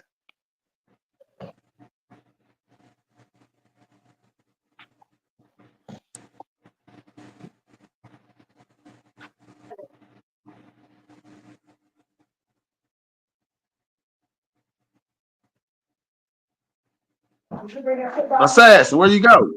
I'm still here. Are you trying to see who your favorite top running backs is? He said, "Who y'all top 5 running backs?" Let me see. It's still early in the season right now, man. I'm a Joe Mixon fan. Yeah, I know. Even though he went to Houston, I'm still giving me a Joe Mixon jersey. You hear me? For this season, I ain't gonna lie. I like that boy from San Francisco too. That boy Mason. Oh yeah, I yeah, like he that boy. lied. Yeah, I like that boy Mason too. Now what's What's that? that big nigga that were running through the Cowboys? You talking about Boy, Derrick what's that Henry? Derrick nigga? Henry. Boy, that nigga, they're a monster. He just injury prone, man. He was looking Yeah, suspect. He was looking suspect up until he played Dallas. So I don't really give him no right, credit for that because you playing against the number 32nd run defense. That's what you're supposed to do. Now right. show me you can do that when you play against the 49ers defense. Show me you can do that when you play against a defense that's ranked top of the run defense that's ranked top of the NFL. That's when you square business. I say he can score 5 touchdowns if he want to, but the thing about it with him though, he run out of gas by the time second half come. Yeah, he really gonna be out of gas. They're gonna have to start sitting him down like doing a third quarter, half the third quarter, like the second half or the first half of the third quarter. They're gonna have to start sitting him down because he get tired too bad. Then motherfuckers can't tackle him tired or high. When they start knowing they got to hit his ass in the legs, I think it really might be over with for him. They start hitting that nigga around them knees, yeah, they'll slow him down. Yeah, he do look like Eddie Lacy. You know what I'm saying? Eddie Lacy from Alabama that went to Green Bay Packers. Yeah, he do look like Eddie Lacy. I like Aaron Jones too, the running back that came from Green Bay and went to Minnesota. That's the biggest reason. That's one of the biggest reasons why Minnesota 4-0 too. 3-0 or 4-0 because that boy over there running that rock, Aaron Jones.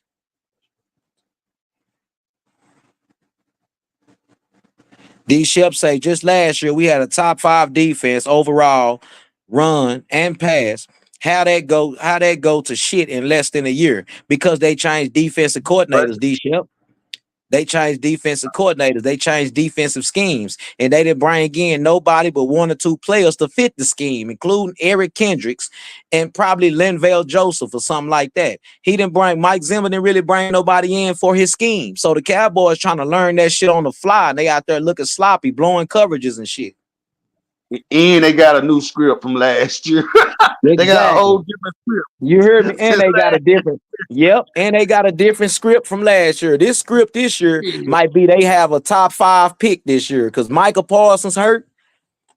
DeMarcus Lawrence hurt, and Brandon Cooks, they second or third wide receiver is hurt. So they ain't none of them playing. So I don't see how they, now watch Vegas with these damn point spreads when the Cowboys play, when the Cowboys play these games. And it's a Thursday night football game. Come on tonight, too. Yeah, sure. He said Ravens. If the Ravens go, look, let me tell you, I'm finna show y'all something. I'm glad he said that, T-Will. Let me show him something. You remember last year, they was finna knock Patrick Mahomes' ass off his high horse, the NFL in general. The referees was flagging the fuck out of the Chiefs. I'm talking about just like they flag all the other teams. They was flagging the Chiefs so much that Patrick Mahomes and Andy Reid went on the national news and said that the refs are out of line and that the fans did not come here to see the referees throwing all these flags. Well, shit, what the hell was y'all at in the Cowboys game then, Patrick Mahomes? Y'all need to be up there saying that about every team. If that's the case, in every game. Because the referees have been making crucial mistakes and blowing game shit for a while now.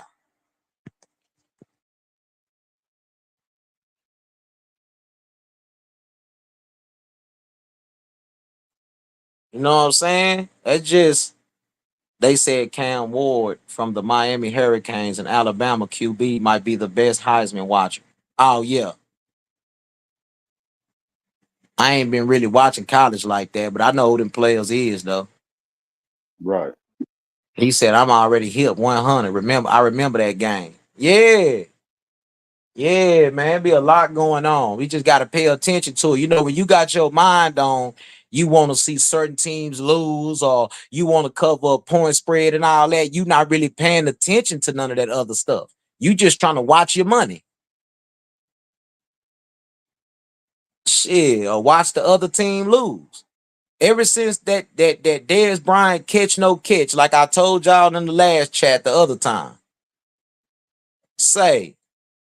He said, D Shep said, I do pay more attention to college ball. It's less tainted, but not perfect. Oh, yeah, I know what you're saying, D Shep. Right. But I told y'all a long time ago, all this shit is predetermined, man.